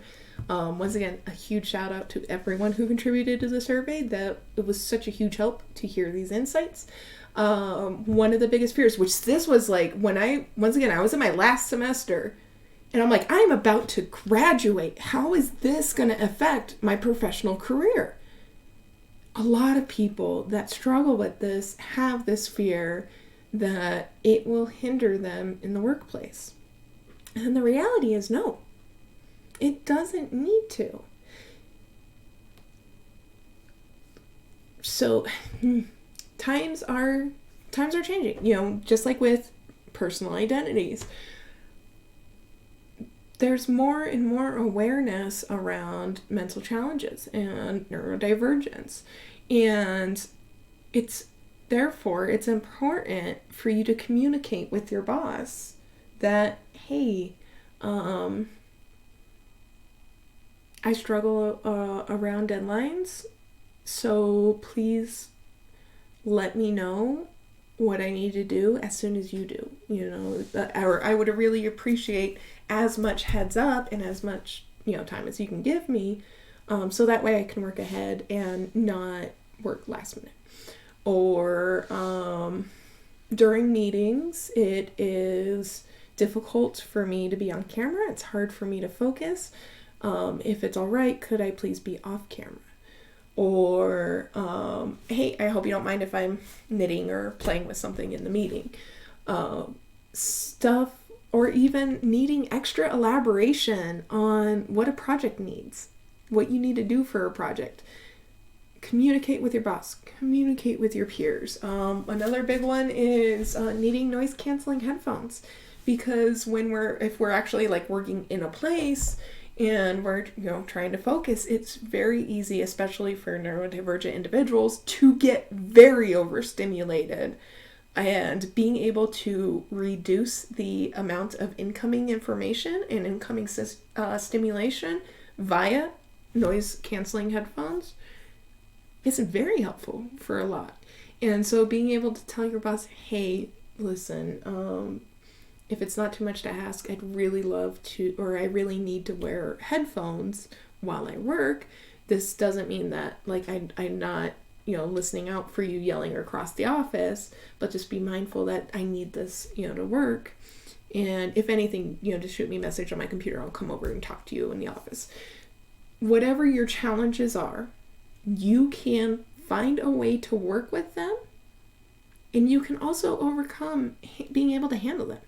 That they no longer are such burdens. And being able to work with your challenges and handle them in a way that you're still getting the job done even through these challenges, that's what's gonna make you shine. But also, just for a little bit of zest, your brain operates differently. That's not a bad thing. So many big creatives and so many historical figures, they're going back and they're realizing we're neurodivergent. Your brain operates differently. You're going to see things that the rest of the team may not. You're also going to come up with ideas that the rest of the team may not. You're going to have an art style that may bring something to the table. And whether you're neurodivergent or not, you are going to have your own unique life experiences to bring to the table. Your own unique insights, your own unique ideas. So despite whatever your challenges are, you can work with them, overcome them, mitigate them. Like you can drastically reduce how much stress they cause you. Then you can go sit at a design table and be an absolute rock star. Just saying. All right, and no, I do speak from experience now, finally. After 2 years in the art world, communication is key. All right. Workspaces. This was another topic to come up. This was another requested topic. And also something that I have seen a lot of. And students who were underperforming, it was not surprising to see them doing work from bed. Sometimes we live in a small studio apartment, colleges are expensive, that type thing where, you know, we really have minimal space. even in that situation, you still need to differentiate your space from work to play to sleep. It is one of the absolute worst things that you can do to yourself is work right next to your bed. I say this having worked next to my bed for like the past 5 or 6 years. It is super, super difficult because you're not far from a nap. You're 2 steps from a nap, or you're 2 steps from a Netflix binge. Working from a bed that feels inactive. Yes. It really, really can be. Yeah. So Aesthetic Derelict said I had to stop working in my room because it was actively triggering me. Yes. Trust me, when I say how welcome this move has been, oh my goodness. You have no idea, because it was a continuous struggle for me to work right next to my bed.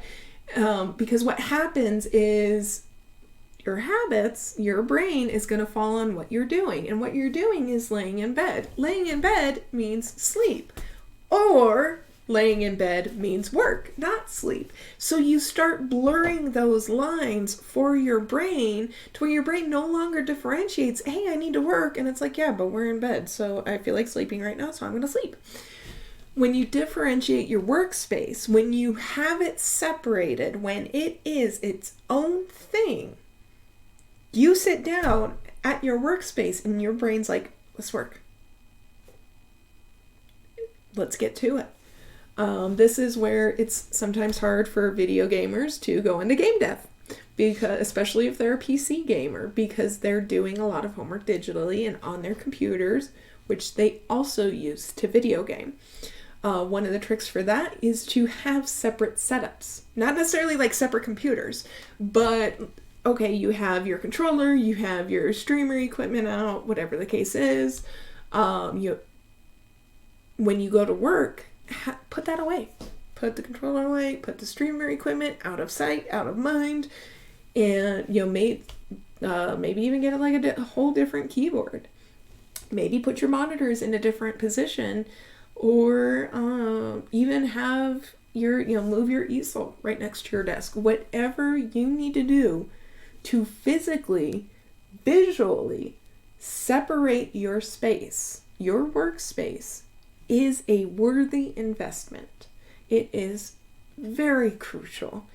And where this also comes up is working in a living room with family. Sometimes you also get lots of distractions and roommates. Let's see here. Stimpy25, I found it is really helpful to actually put on real clothes, not pajamas or lounging around the house clothes, to go to work at your desk. Amen.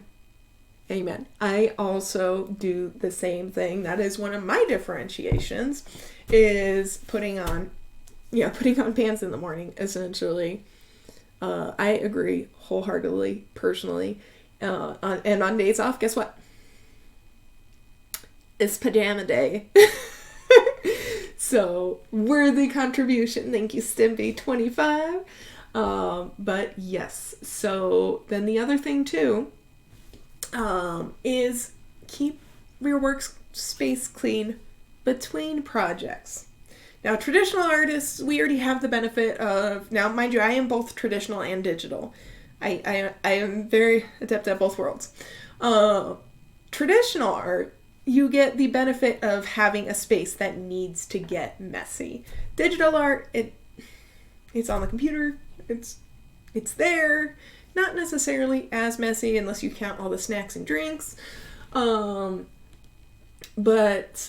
either way, so mostly for traditional artists, let your workspace get messy while you're actively working on projects. Don't be anal about cleaning it. But between projects, tidy up your workplace. Like you see, I got a whole setup there. Before they were just organized in drawers, and when I have a project, I would pull everything I need out, the rulers, the guides, the paint, the scissors, whatever was needed, I'd pull it out and then put it back at the end of a project. That way, when you go to start the next project, you know where everything's at. And tidying it in between is one less thing stopping you from getting started on the next project. Like, oh, I still have to clean up after that last painting. That's going to take hours. Well, if you do it when you finish the project, you're no longer standing in your own way, are you? But all right, so take pride in your workspace. Separate it. If you are in a situation where you have to work from bed, like I said, I've worked with a couple of students where that was literally the only furniture they had room for. We set up a situation where they got like a little lap desk and set it up at the foot of their bed. They made their bed, they put the pillows like under the blankets off to the side, they tidied everything up, then they put the lap desk in the middle and they sat at the foot of their bed. Because that was enough differentiation in the workspace to trip their brain into now they have to work. And also, yeah, just take pride in your workspace. This is a space that you're going to spend a lot of time in. So it should be a space that you're comfortable in the sense that you can find where everything's at. You're not stressed out by piles of, ignore my piles of my books, my TBR pile, one of many, but not piles of things to do where it's like, oh, I gotta sort all of those papers. I gotta reply to all these emails. You're not overwhelmed by the clutter in your workspace. You have the freedom to move and do as you see fit. All right. Now that we got that covered. So many of you were asking this question. How do you practice effectively?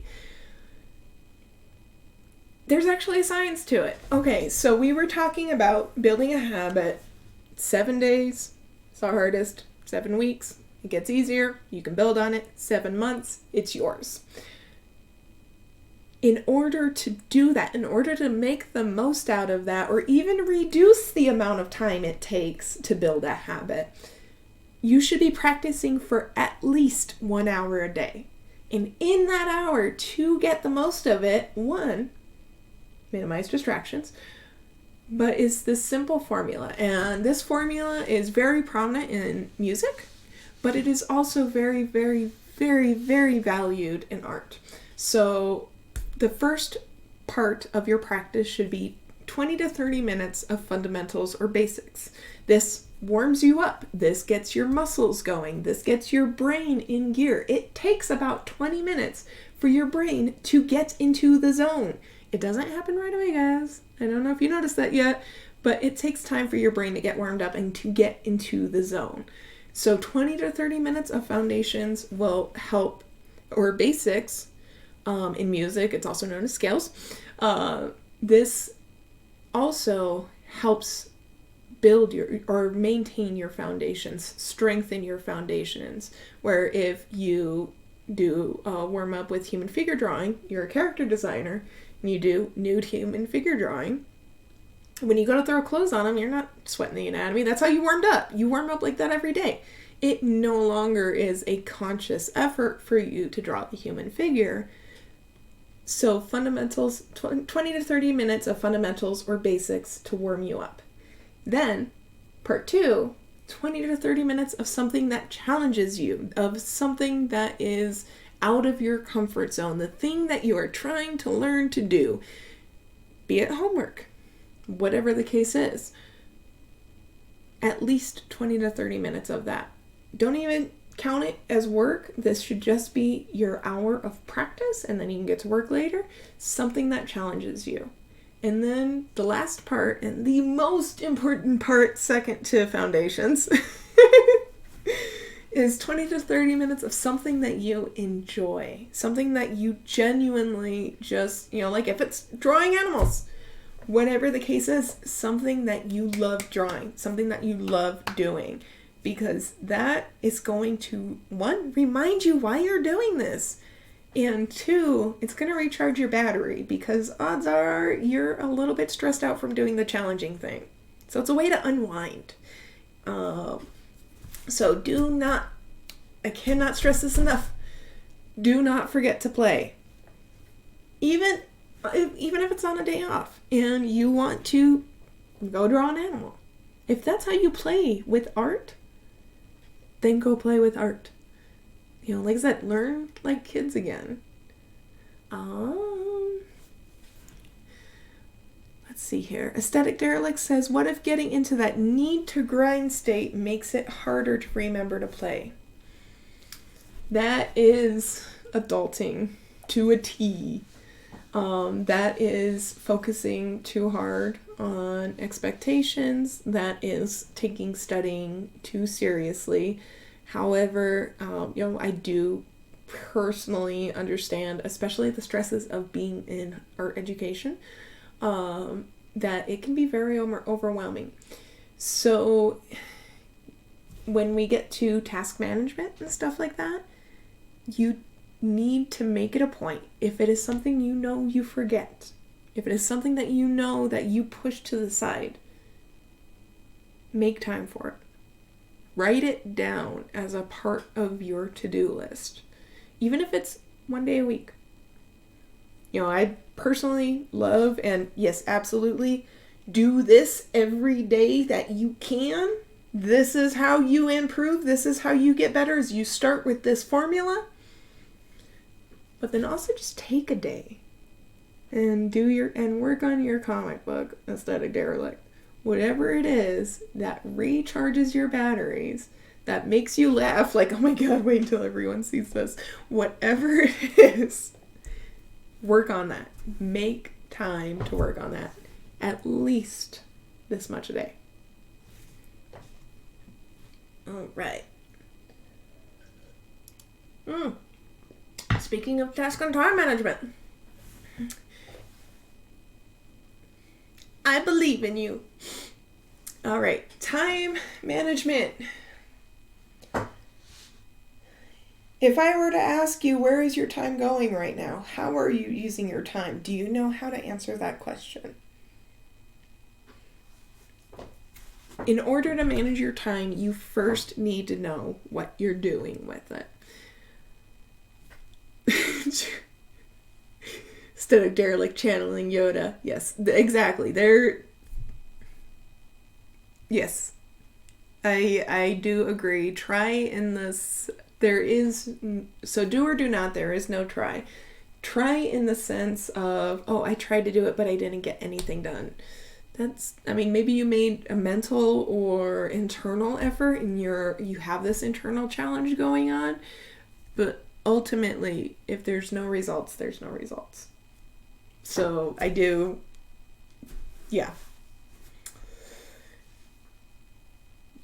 you don't let yourself play, Bolu, you're gonna burn out. Just letting you know that.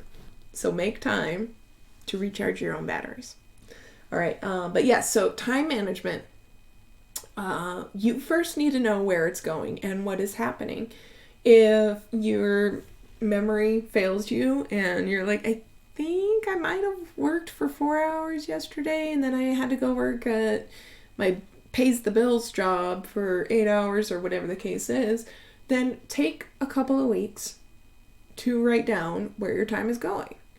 There are numerous resources for time tracking out there. I personally used A-Tracker Pro for years because it was so customizable. There were so many trackers out there that were like, exercise. Going for a walk break. And I'm like, do walk breaks? What? That's silly. But I was able to say, okay, my morning class, heads and hands, traditional drawing, digital drawing, and to see where or Netflix and chill, whatever the case was. And you hit start on the time, and then when you're done doing the thing, you hit stop. Takes a little bit to remember to hit start and stop, or at the end of the day being like, okay, I know it was like from lunch to dinner that I worked on this painting. So that's like, about 5 hours. Either way, you need to essentially give yourself a time report on what you've been doing with your time. Because then you'll sit there and see, I Netflix for 20 hours a week. Guess what else you could be doing with that time? If you got a pays the bill job, there's going to be a good chunk of your time. If you got kids, there's going to be another chunk of your time. If you're also Netflixing for 20 hours and you don't have time for homework, I think you can cut down the Netflix a little bit to make time for your homework. Stimpy25 says, I have resorted to a physical stopwatch and pen and paper to track my time drawing time to see how long a project takes, because if I pick up my phone to use a tracking app, I get distracted. Sometimes old school is the way to go. Amen. More power to you. Also, yes, it took me a while to grow out of that too. I still used it, but I still used the app, but yeah, it was very hard to put the phone back down. It was. Cheers. But yeah, so whatever method works best for you, and that is understanding that, hey, you're easily distracted by your phone, so creating a solution that doesn't involve your phone is more ideal for you. That is an A+. Absolutely. But yeah, so once you analyze where your time is going, then you can sit there and figure out where you can reallocate your time resources.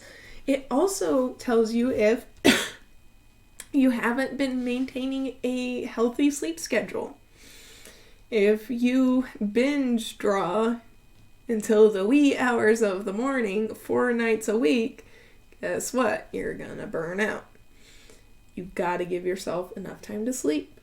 Also, you're forming habits, and when you don't have a sleep schedule, your brain is not going to have enough time to heal or grow itself.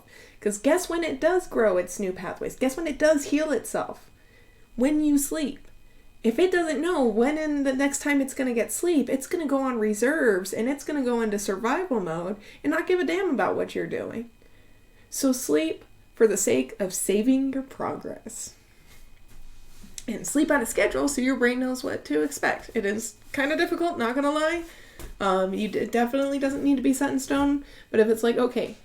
So like one of the things that I did while I was in school was I'd say I'd work until about 10 or 11 o'clock. At 11 o'clock, if I was still working, like I'd be like, okay, it's 9 o'clock. I have about an hour or two left to work.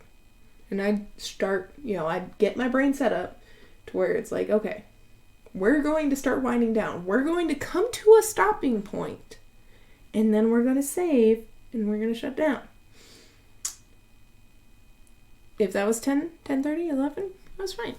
I wasn't going to be mad at myself for it. I don't need to adhere that closely to a schedule. But then I would go, to bed. And for me, reading before bed is the best way because neurospicy here. If I don't focus on one thing before bed, I'm going to be focusing on 100 things. So reading is one of the ways that I get my brain to slow down. And I'll read for about a half hour, and eventually my brain's like, oh, we're only focusing on one thing. Okay, zonk, out. So, of course, find what works best for you and manage your sleep schedule. But then also, once again, you can make better decisions about where your time is going.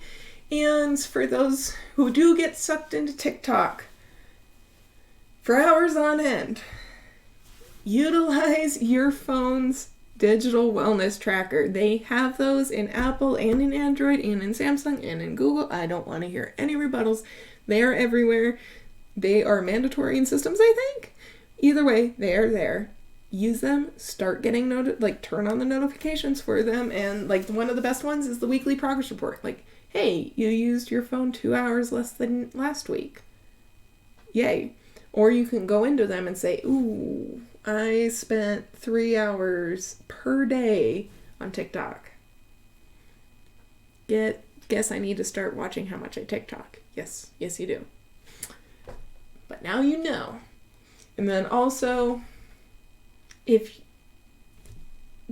do not wait until last minute unless that's how the dice rolled for the week.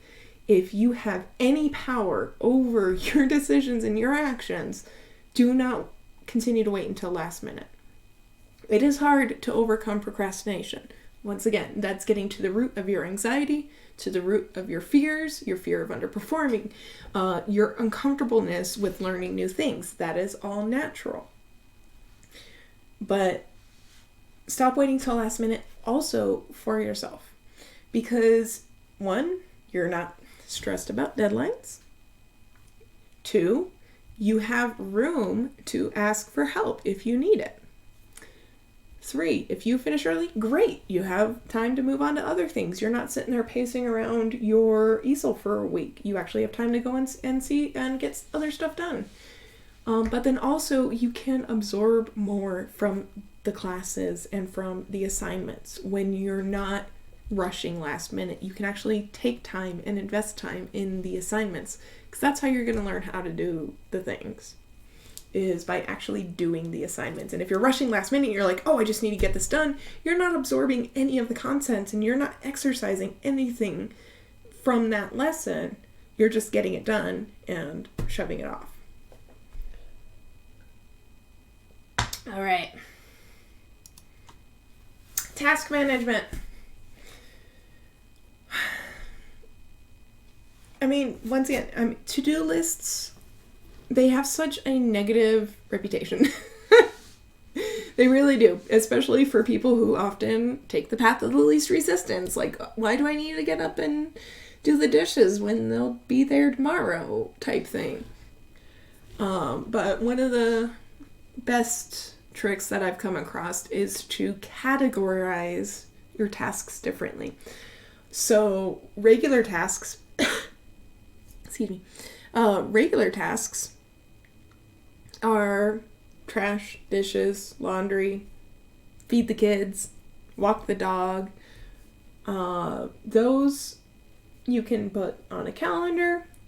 You can put your little Post-its up, whatever you want to do. But they can be treated differently. They don't even need to necessarily go on your task tracker unless you need the reminders, or that extra little, like, oh, I should probably get up and do the dishes so I can check it off the list. Then there's event tasks. These are things that come up only on occasion, whether it's a lecture at Lightbox that's being streamed online that you want to see, or it's your kid's soccer practice, or it's even a semester. Semesters are temporary. They are only so much time, and they're a dedicated amount of time. So technically they can be classified under events. So your semester start date, your semester end date, when holidays are, those are all event tasks, essentially. And so you can do those just on a calendar. If there's any preparation, you can, once again, track them differently or write them down differently. Project tasks. This is the part that gets a lot of artists, is having either multiple projects or not breaking down their project enough on a task list. Like, oh, I need to do a painting of an owl in the woods. Well, guess what? That requires referencing. That requires thumbnailing. That requires color roughs. That requires, figuring out what paints you need to get or have. And if it's a painting you normally do or a painting style you normally do, then you know what brushes you need to pull out and the steps to go through. And then when you get about 90%, do your mind break, step away from it for a second, for a day or two, and then come back to it and finish it out. Whatever your process is, it's good to break them down. So that way, when you have multiple going, you know where in your process each project is. And you know how to check that off and balance these multiple projects. If that includes client checkpoints, if that includes boss approval, or cross-referencing research, making sure that the references you're using or that any resources you're using are, Creative Commons or whatever. But essentially, the purpose of task tracking is not to spend too much time on it, because you want to manage your time. If you're spending 2 hours a day managing tasks, you're spending too much time on it. On average, maybe 30 minutes a day. Once you get the systems implemented, once you figure out what works best for you, spend maybe 30 minutes a day on task and time tracking. Because at that point, you should be well enough to just be able to make your quick jots and you know exactly what's next. But the primary goal of task tracking is for you to have a good understanding of what you have on your plate right now. So then that way, if things pop up or if things shift in priority, you can make more informed decisions on how to use your time or what you should be doing next. Or if something comes up and you need to delegate, you know what you need to delegate. Or if, like I said, if something comes up again and you need to talk to a specific client, you know at what point or what you need to talk to them about, at what point the project's at. Then if things come up, you get a new project, you're already in the habit of tracking your tasks, whether it's just practice or just classes, you're in the habit of tracking what you need to do, that it's not that hard for you to add client checkpoints in there or client meetings. So believe it or not, your to-do list is not supposed to bully you. But also with whether it's task or time management, whatever systems you implement for yourself or try out to see if it works for you, it is only as good as you keep them up. If you do not keep them up, it doesn't matter what you try or do with the systems. So definitely make an effort, because this better helps you in the professional artist working world, because you know where your time is going and you know better what you should be working on or what you're going to be working on in next week. Me personally, I really got into ClickUp. Like honestly, I even got like the subscription and stuff like that. I do ClickUp I have ClickUp categories for each segment of my life. So there's, of course, personal and home, doing home improvements like renovating rooms and stuff. Then there's this stuff, workshops and art life help and stuff like that. Then there's my games and my novel writing. And then there's professional gigs and working. So I actually have several different, but I've been effectively tracking my tasks and managing my tasks for so many years that doing something complex like ClickUp isn't as difficult for me. No, it's a rabbit hole worth getting, not ClickUp specifically, but just task and time management is a rabbit hole worth getting into for your own understanding and for your future planning. All right.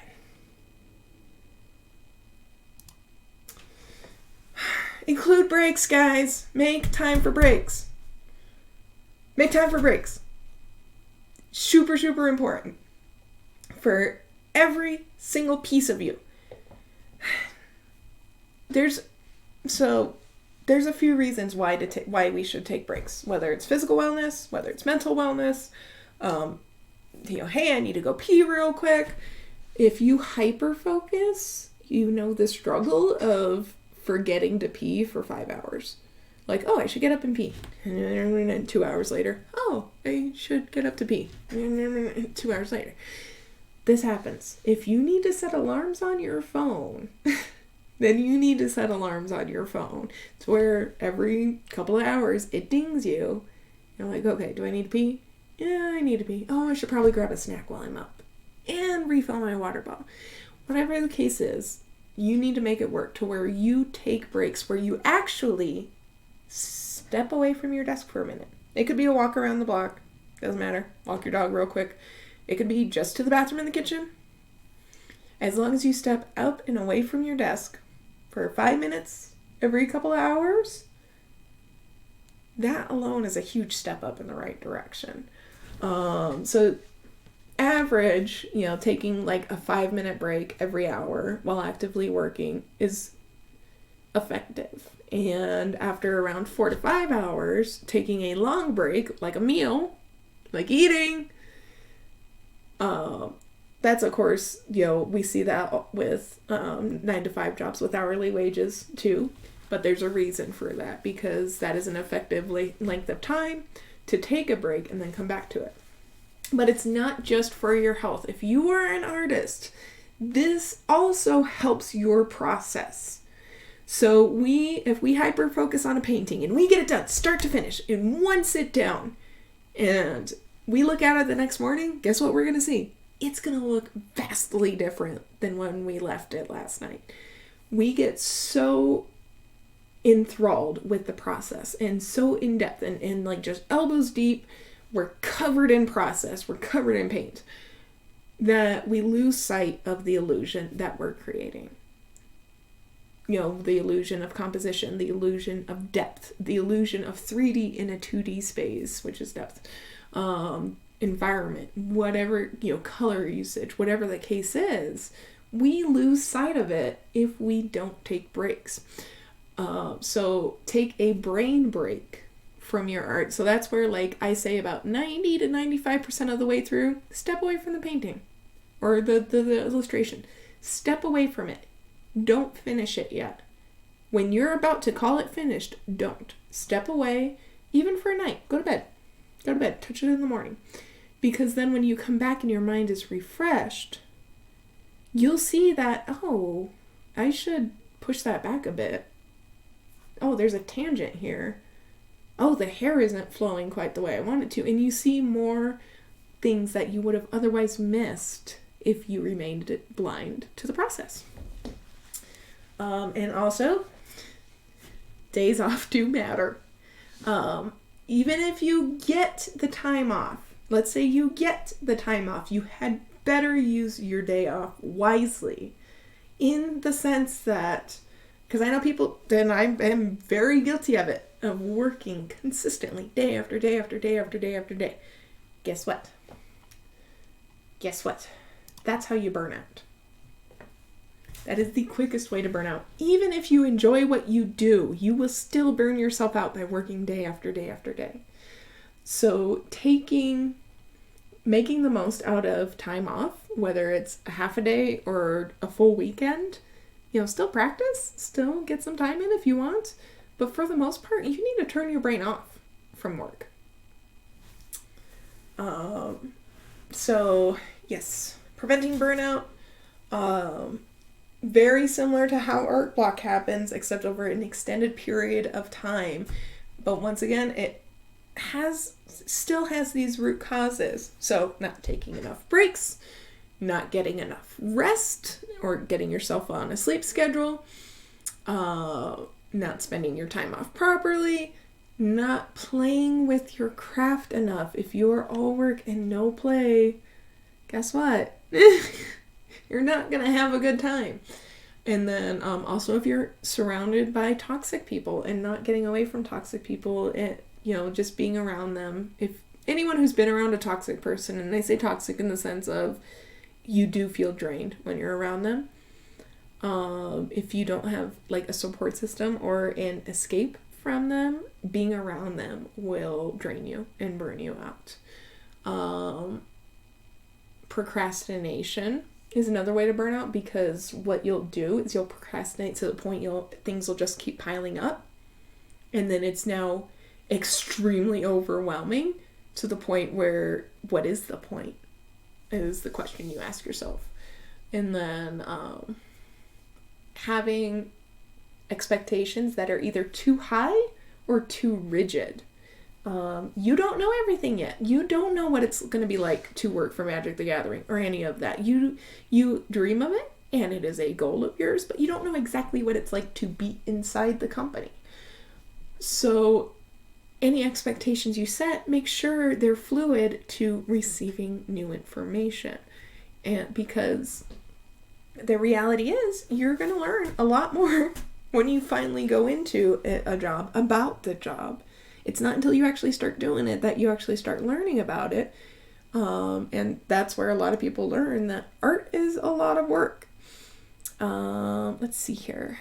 Corner Lady says, what about when you've got a time-consuming day job and the weekends are the only time when you get to work on your craft freely? So define time-consuming day. How many hours do you invest in this job a day? That's the first question, and then I'll answer your question. While she's answering that, also not giving yourself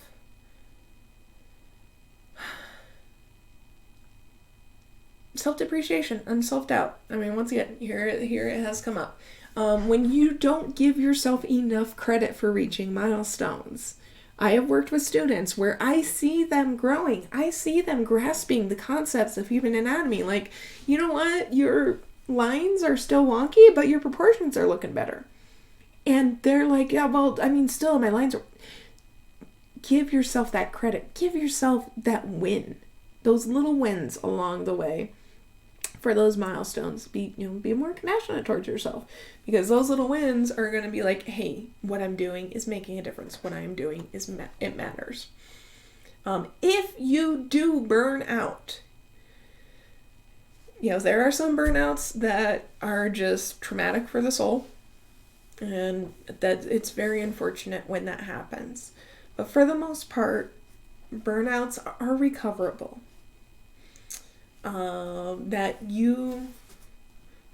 sometimes take a week off, take 2 weeks off if you're able to, or like being between jobs, being between contracts. You feel yourself burning out and a contract ended, don't pick another one up for another couple of weeks, and give yourself that time to just rest and recharge and,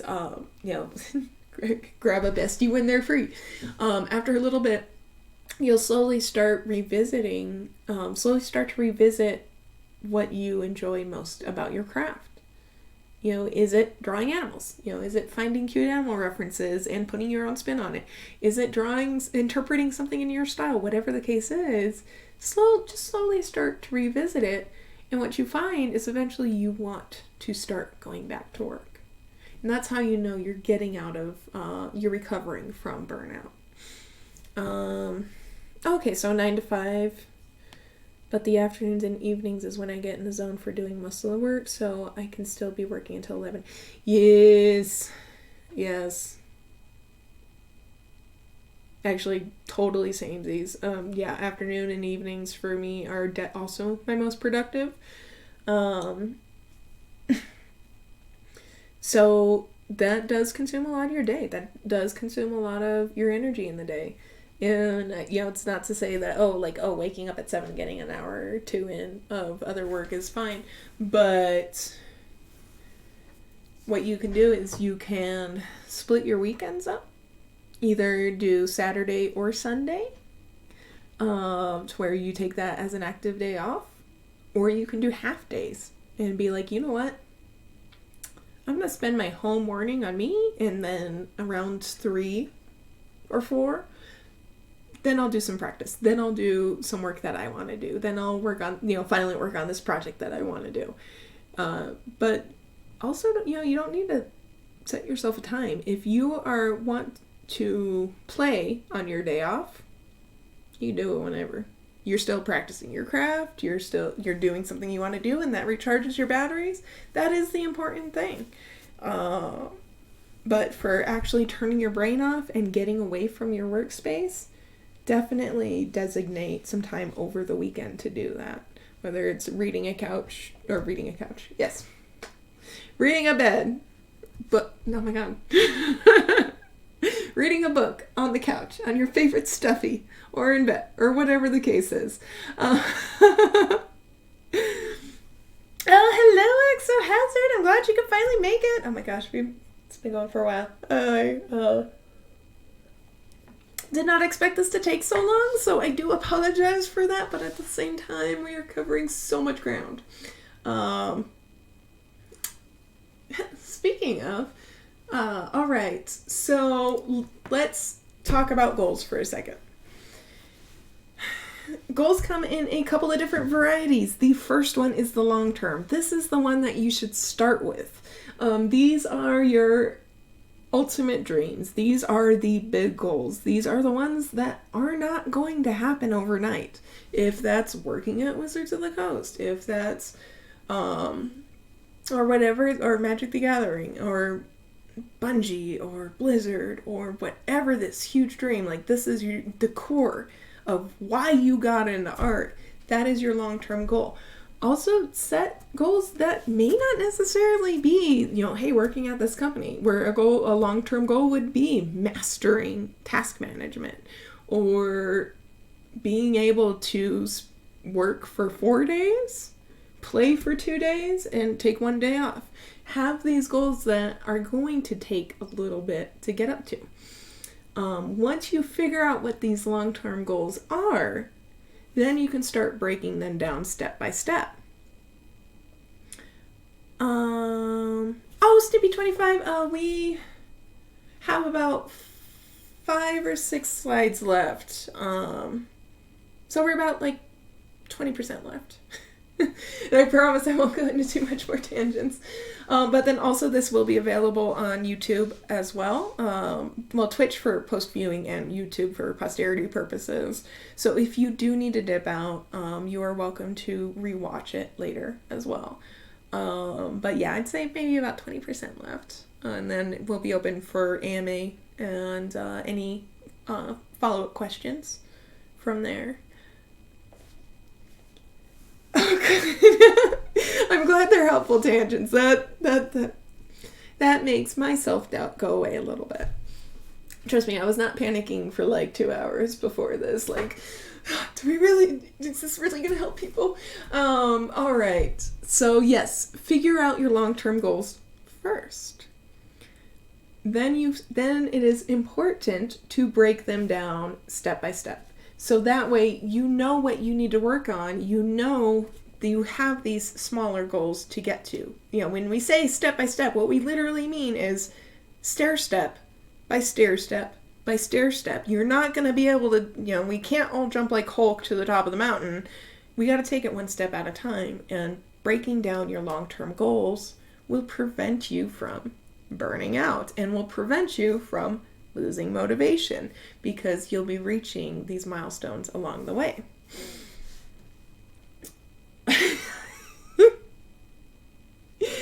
Aesthetic Derelict says, unlike art, these are the tangents we like. Oh my god, I feel like, his name escapes me right now. The professor from Fairly Odd Parents, where he just starts freaking out and spazzing. Oh my god, there's a tangent! In my head. Every time I see tangent in art, that's what plays in my head. Just replays like a GIF. I swear to the highest. So anyway, yes. So break down your long-term goals into shorter goals or milestones, into these steps. Because it is going to take a while to get to those goals, but also set smaller goals. Set these milestones that may contribute to your long-term goal but aren't directly towards your long-term goal. This can be mastering proportions, or improving your line work, or learning how to use digital art. Yes, Crocker, thank you. Nerds for the win.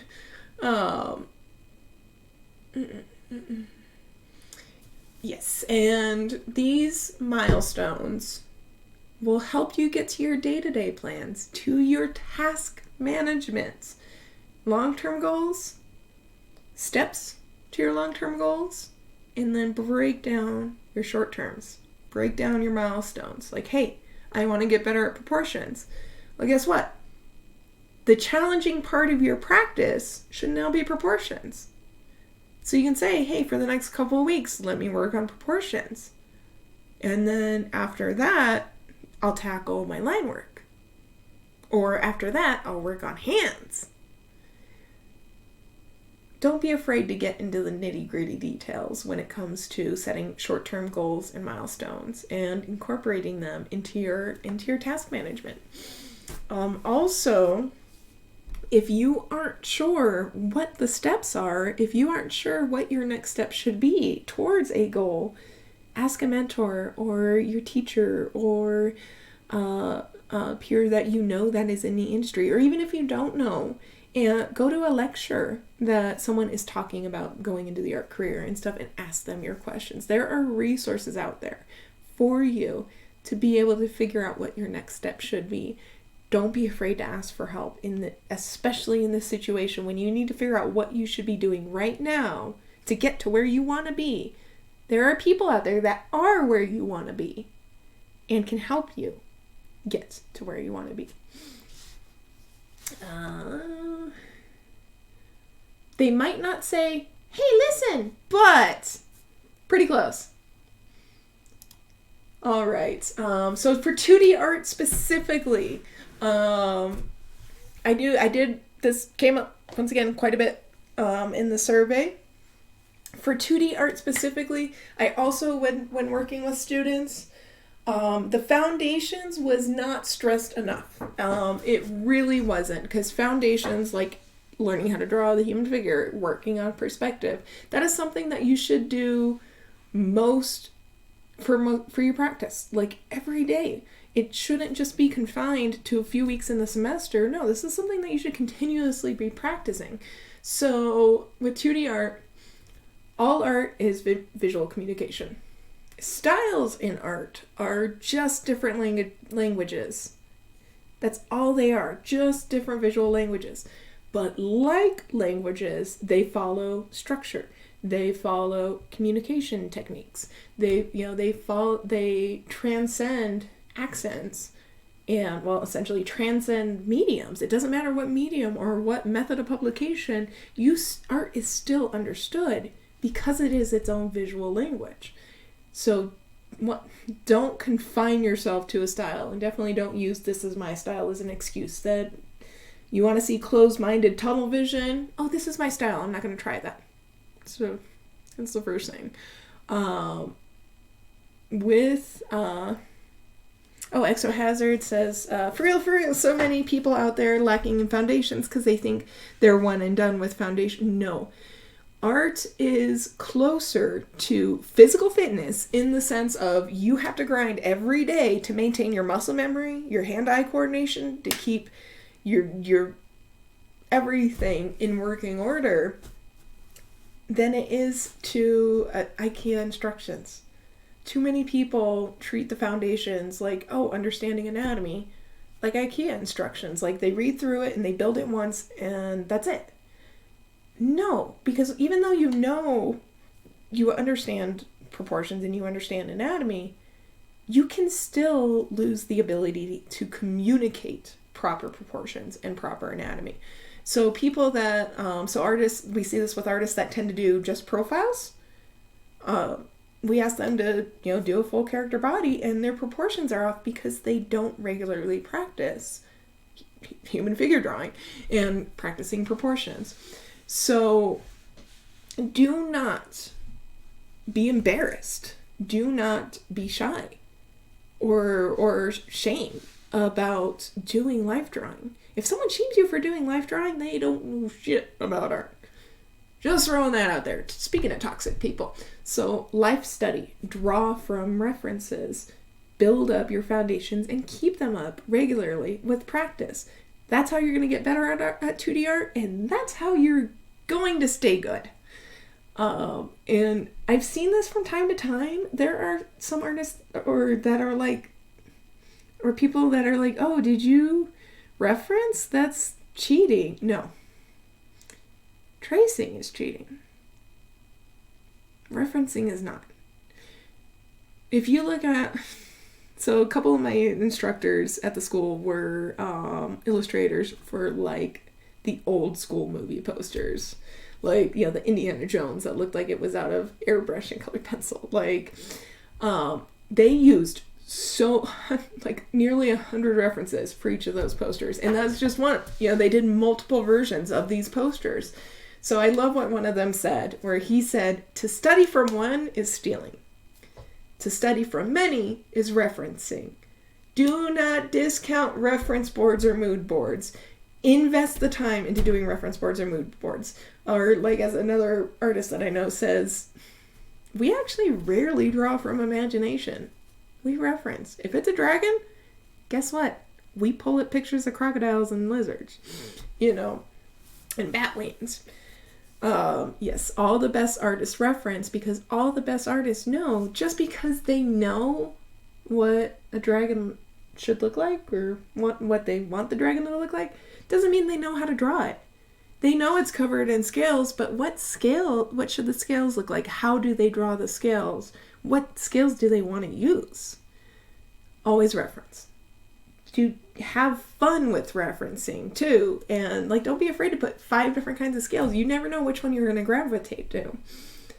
So yeah, daily practice is your lifeline with drawing and growing as a growing artist. It is an absolute must.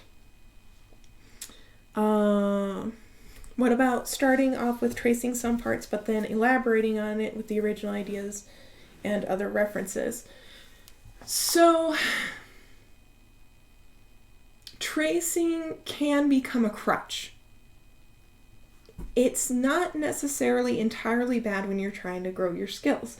There are things that sometimes called style studies, where since I threw out Bruce Timm earlier, drawing Bruce Timm's characters, where or his, studying his style, where sometimes tracing will help you learn how to communicate the decisions they make.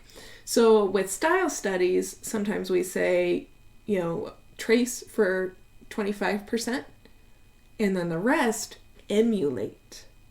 Pull up pictures of models and characters and whatever, and emulate his style. Draw that in his style. There's less thinking involved when you trace. And that's the part of it. Thank you for putting it into words. That's the part that becomes a crutch, is you hand off those decisions where you could be analyzing and okay, and learning to make those decisions and going through that process yourself. All right.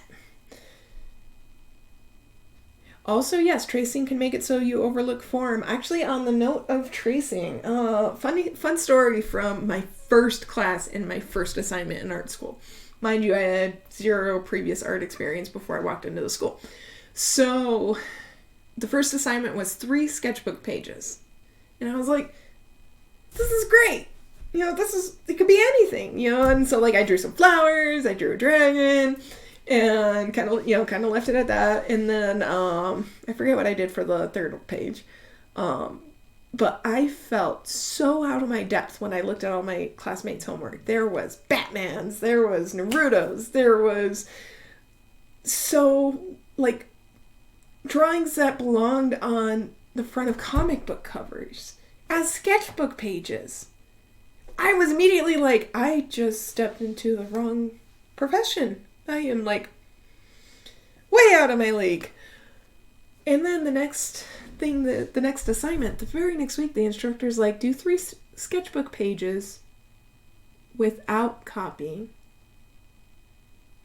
It's like, the same people who threw out these amazing comic book covers and these amazing Batmans and this amazing anime could not draw from life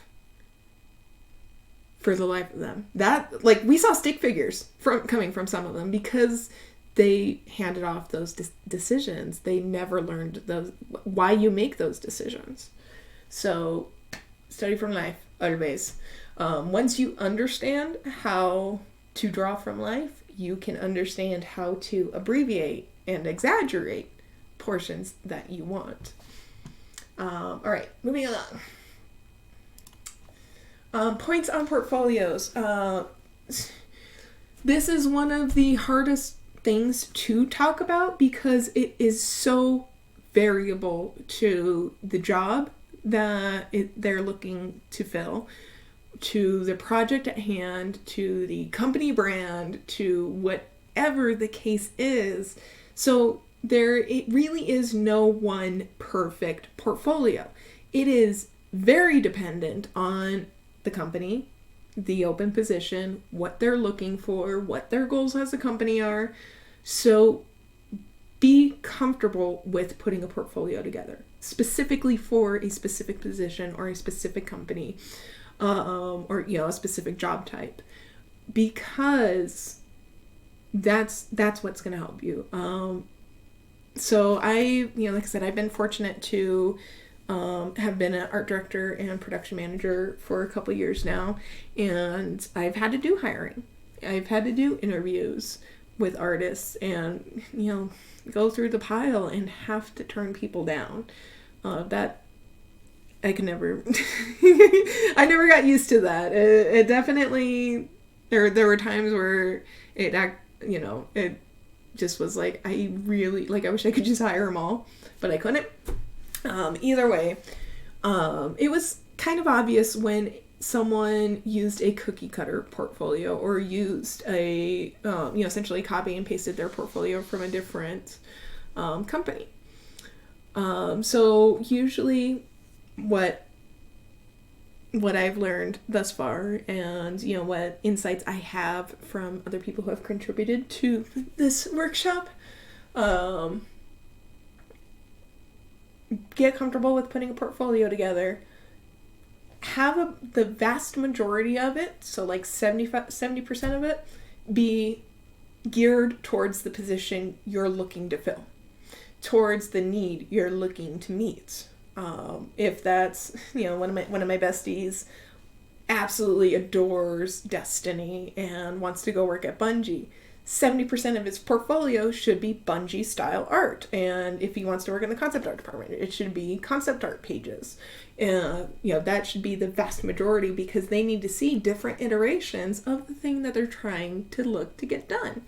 And then have 30% of what else you can do, or what else you like doing. Like, hey, I can do concept art, and here's 50 different elves, whatever. But also I can do environment art. So have, just a small section of additional things that you can do and that you also like to do. And then the last piece should be one of your favorites. Should be one of your strongest pieces, because when they're done looking at your portfolio, that's the taste that you're going to leave in their mouth. So 70% the focus, 30% what you're capable of, or at least similar to the focus, and then end on a high note. But one of the biggest things is, do not put anything in your portfolio that you do not want to do again. I cannot stress that enough. I actually hired somebody for a piece in their portfolio. I'm like, hey, this is what we're looking for. And they started wavering, and it's like, so what's going on? And they're like, oh, I don't really want to do this type of art. And it's like, why was it in your portfolio then? Why was this in your skill showcase? Because if it wasn't, I would have used you for a different project. Don't put anything in your portfolio that you don't want to do again, because it just may be what you're hired to do. Now, if you're desperate and you're willing to do anything, hey, by all means, go for it. But just be mindful of that. But if you did your art education right, if you did your skill development right, and if you're in art for all the right reasons, this will be a non-issue, because you'll enjoy it all. Except tangents. All right. Got a couple more slides here, and then we'll open for AMA. Speaking on portfolios and the professional world. So we were talking a little bit about time management, about, being able to analyze your time and see where your time is going, so you know where to improve. For the love of everything that is holy, please be on time to meetings. Even if like me personally, if I'm not 10 minutes early, I'm 5 minutes late. Like, I personally cannot stand being late for a meeting, because everyone that in my head is waiting on me. But also, you're respecting who you're meeting with. I've had people that were late for interviews. I've had people that were late for mentor meetings. And sometimes, once again, there's excusable reasons, and then there's excuses. Did you really try to get here on time? Was there really a traffic stop? Or did you pace around the room anxiously and lose track of time? Or did you forget to set an alarm? Or, is this something that you really want to do? There's a lot of things that go on in a conversation in an interview where the interviewee has not shown up for 20 minutes. Make an effort to be on time to meetings. Whether it's a job interview, whether it's a weekly check-in interview, whether it's a client meeting, whether you're meeting with your teacher, your instructor, punctuality is one of your biggest assets. All right. Communicating effectively or at all. Not communicating your needs with your workplace. How are they going to know how to best fit your needs? To best accommodate your needs if you don't talk about it with your boss. If you don't ask questions, they're gonna assume that you know what to do. If you don't know what to do, you need to ask questions. Please don't be afraid to ask questions. If you need clarification on something, it does not look bad on you to ask questions if you need clarification. Not at all. But then also, if you are going to be late to a meeting, like, hey, I'm just now leaving the doctor's office. I'll be home in about 20 minutes. I'll be about 10 minutes late to the meeting. Whatever, still communicate, to whatever the case is. Just communicate it. Over communication is never a bad thing. Under communication will cause a lot of problems. One of the things I say on that, if your boss sends you a message and you don't respond, they will fill in the blank and not with you. Yes. A lot of the times, a manager's job, the point of a project manager or team manager is to make sure that a job gets done. If someone does not show up for work, they need to find someone who is willing to work. It's not necessarily reflected on your ability to work. When you are at work, great. But if you don't show up for work, they're still going to need to fill that in that position. So definitely be responsive if you're reached out to. All right. And then... All right, Stimpy25, it was great to have you, and I hope you have a great rest of the evening. And then, of course, you can catch up with the rest tomorrow when it's all recorded and posted. And definitely, best of luck with everything. Happy level ups. All right. If you do, so let's say, applying for Bungie. If you do get turned down from the position, don't let that dissuade you from trying again. They hey, we got another project. Hey, we need another concept artist. Go for it again. Go for it multiple times. Still be building up your skills. Still be getting constructive feedback from your peers and your mentors. But one no is not an absolute. One no is not the end of the road. Also, still apply for places that aren't, this specific company. Still apply for jobs outside of that company. But don't let it, don't sit there and think that just because you got told no for your first application that it's the end of the line. It's really not. Like I said, there were times where it was really hard for me to turn people down for roles that we were filling.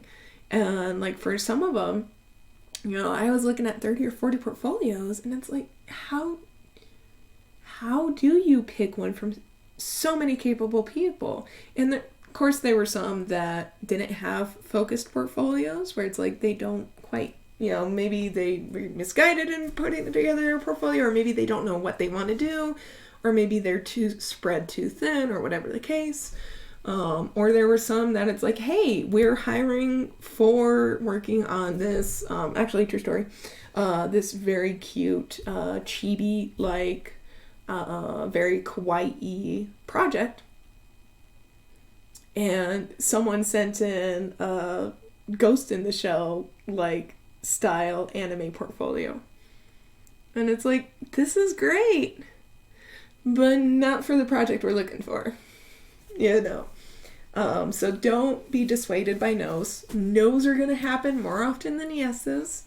If you stop at the first no, you're never going to get to your first yes. And I had to say no. That was the hard part. All right, so some final thoughts before we open up the floor for questions and finals. And I do have a big announcement. Don't forget to drink some water. Actually, I do need that.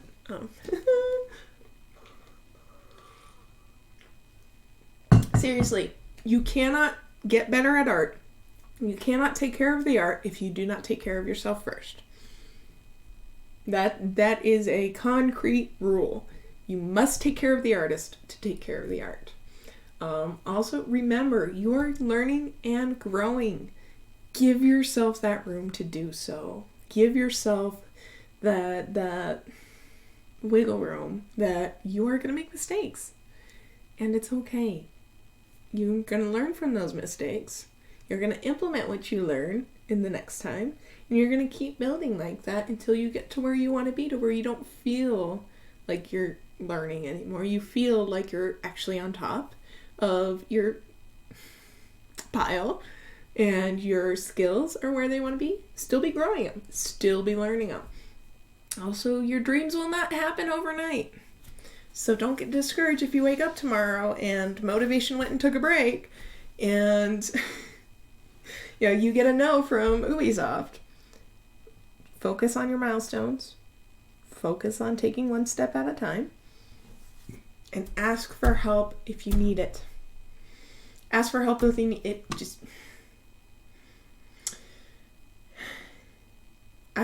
That is of pop culture, that is the one thing that irks me the most, is hearing how often people are afraid to ask for help because people will think less of them, or they'll get turned down, or whatever the case is.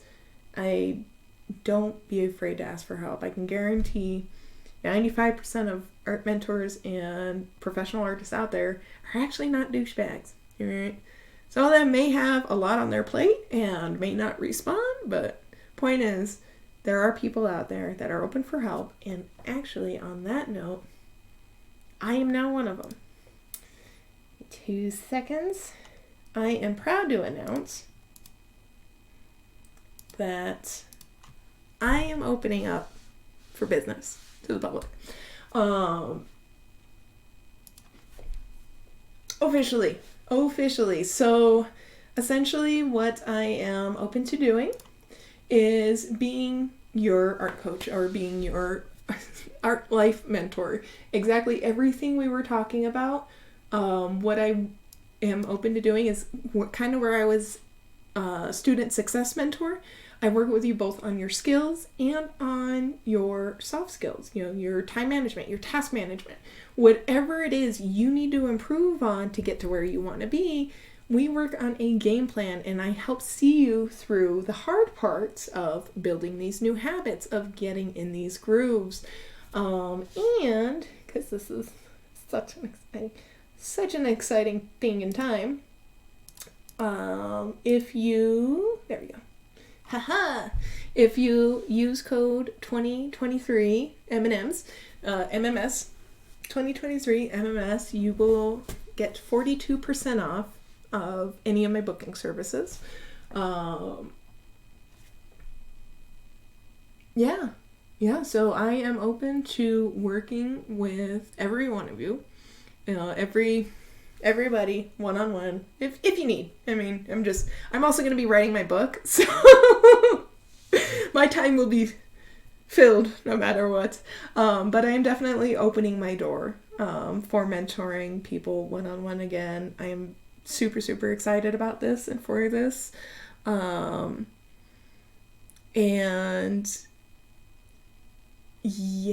So that's a thing. Super happy about it. And sorry, I'm not much of a salesperson. That is not a skill that I want to develop. All right. But anyway, I am going to just push that off to the side there. All right. So for those of you that are still with us, because we really did go pretty long, this is a time for questions too. While you are thinking of additional questions, if you have any on any of the topics we discussed, I do have a couple of questions that were in the survey. I'm not sure if I elaborated enough on. So one of the questions was, how do you get that first job as a freelancer, and do the jobs keep coming? When it comes to freelance work, it's not as simple as applying for an open job position. So there's a combination of being findable on the internet and still applying for job positions. There are also agencies, illustration agencies, or freelance agencies for concept artists or comic artists or whatever the case is. Find those agencies and sign up with them, because they will help find you work as well. There's a very broad one called Aquent, Aquuent. Hold on, let me put it in the chat.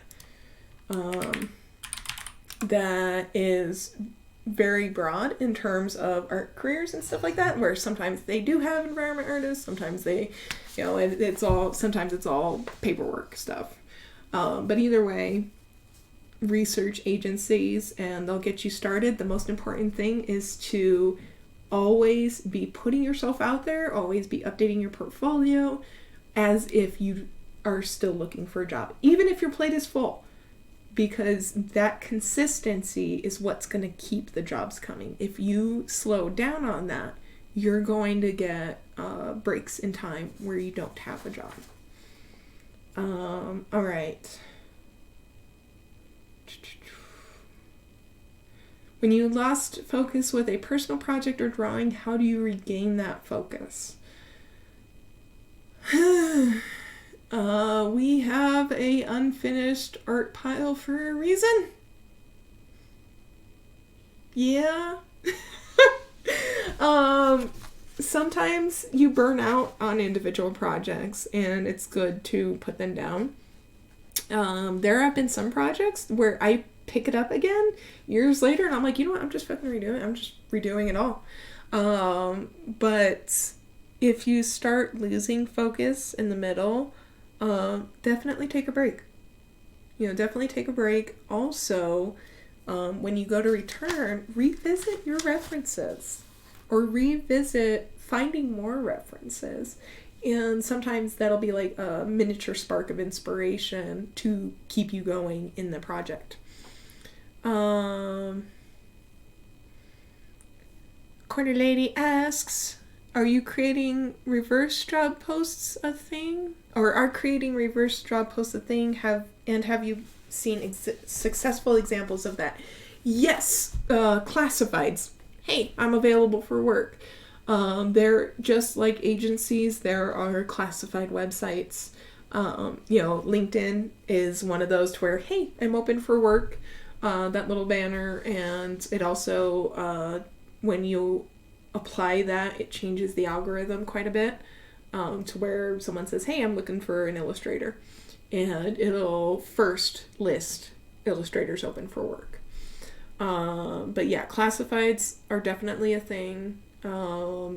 Also, you can definitely, it's kind of an old school tactic, but sometimes it still does work, to where even if you don't see a job posting, you still send an email to HR and say, hey, I notice you don't have any open job postings right now, but I wanted to put my hat in with you guys. I love what you guys do. I would love to contribute to a project. Here's my portfolio.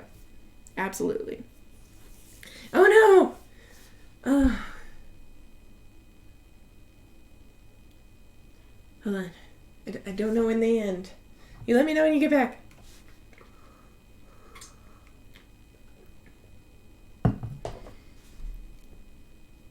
Alright, I guess while that's rolling, alright.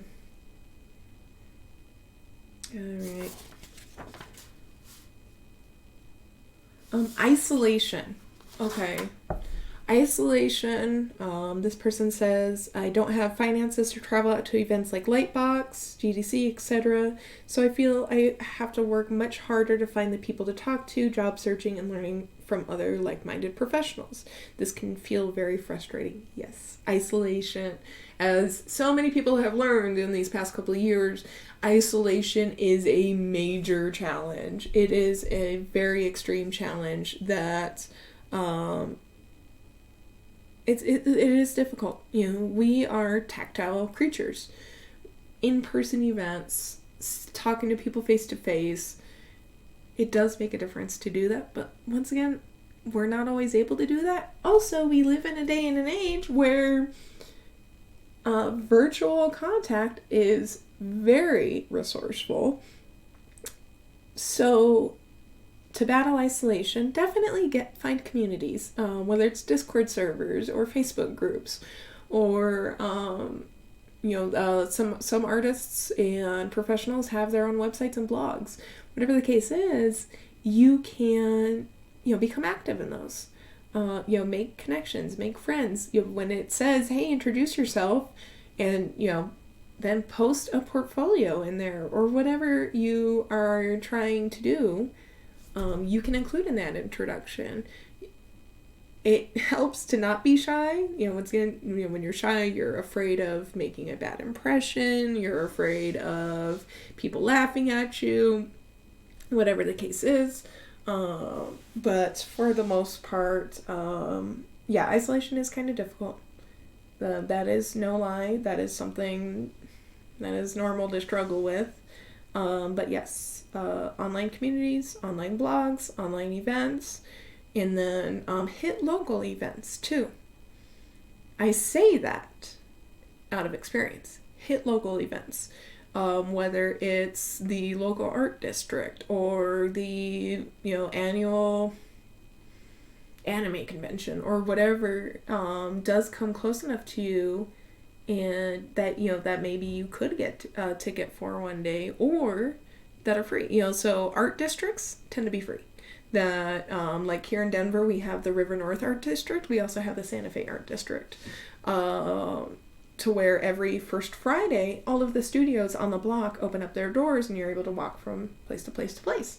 When you find an artist of similar interests, those are the ones you want to connect with, because they may have professional connections. Connect. Even if it is online, even if it is in blogging or chat rooms, still connect. Anissa, are you back yet? All right. Let's do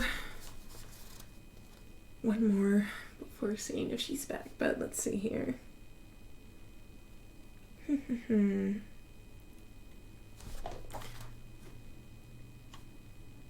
Oh, goodness. All right, let me do one more of the questions. So for mitigating symptoms of ADHD/ADD, everything we covered definitely still applies to those challenges. So definitely, especially review the mechanics of a habit, because even though we got some pretty wonky wiring, the way our brain grows is still pretty dang similar. So let me see here. So Cornelady, do you have another question? I'm trying to pick out a good one for the last one for this.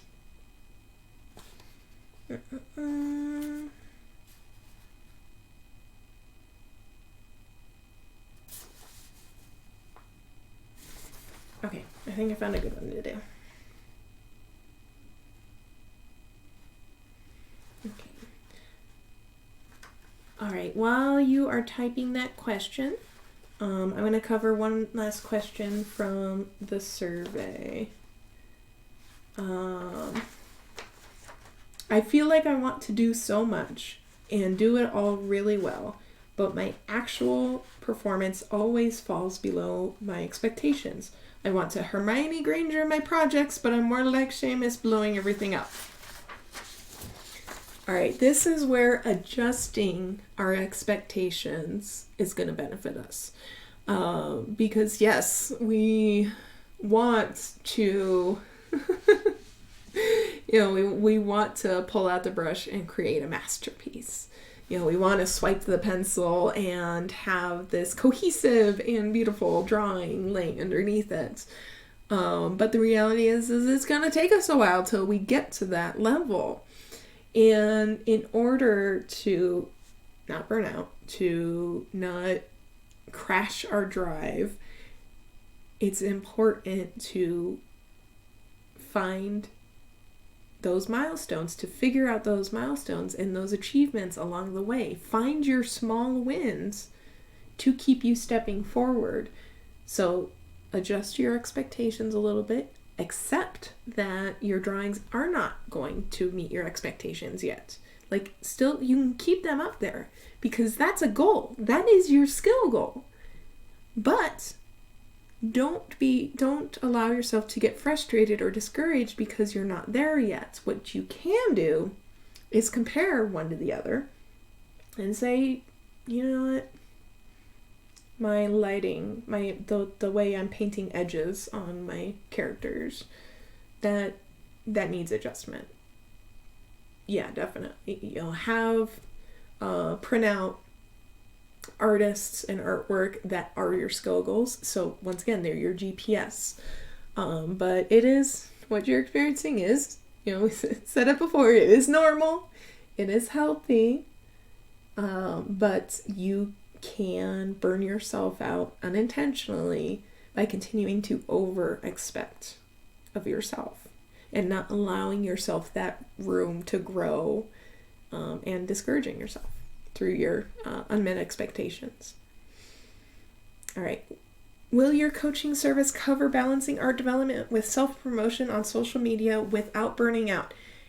Abso-freaking-lutely! Yes! So between, going into a little bit of my history, all the years that I've managed, that I've mentored other students, and I've managed students and managed artists, and then also worked, for a decade prior to going into the art industry, there was a lot of similarities. And creative problems require creative solutions. I personally love finding solutions, love finding creative solutions, and love taking unique variables and adjusting those solutions. So that's where I'm very excited to kind of open up this business, because I can help you guys on these different levels and be essentially your guidance. Okay, here's where you are. Here's where you want to be. How do we get, you want to be point A to point M. All right, let's start with B. All right, C. And I can help guide you through where you are to where you want to be, however you need that. If you need that with help in self-promotion, if you need that help, with balancing art development or work life, mitigating burnout, even just being there for you, being a person that understands work and art, I am absolutely 100% open to everything. That's where we call it art life help. Doesn't necessarily have to be art either. If someone is in engineering or whatever the case is and they would like work life help, whatever, doesn't matter. I am here and I'm open for business. But yes, also starting and developing a new business. The technicalities of starting a business vary state to state, county to county, and so of course, that will require research and stuff like that. But the concepts behind business planning and managing businesses, stuff like that, I am absolutely happy to help you with. So with that being said, it was wonderful to have everyone on. I do apologize, that went way longer than expected, but I am glad it was all helpful. And then, so to iterate, I am officially open for business. You can go in and book appointments directly on the website, which I just think is super, super helpful. There we go. Yep, so it will allow you to book appointments in my availability windows. So you can pick a time that works best for you and it slots you for that. And then if you use the code 2023 MMS, that will be good through the end of March. You will receive 42% off all services. And you are very welcome, Corner Lady. I hope to see you soon, virtually. But yeah, with that being said, I hope you all stay safe, stay authentically you, and happy level ups, everyone. Like, your challenges now do not what is hard today doesn't have to be hard tomorrow. So I wish you all the best. I look forward to hearing from you guys, and let me know if this kind of content you guys want to see more of, because I've been kind of debating on what I should do on TikTok, stuff like that. So let me know in the comments of these videos what you'd like to see more of, what you'd like to hear more of, if you guys want me to do live talks from like this, but maybe like just open talking instead of presentation.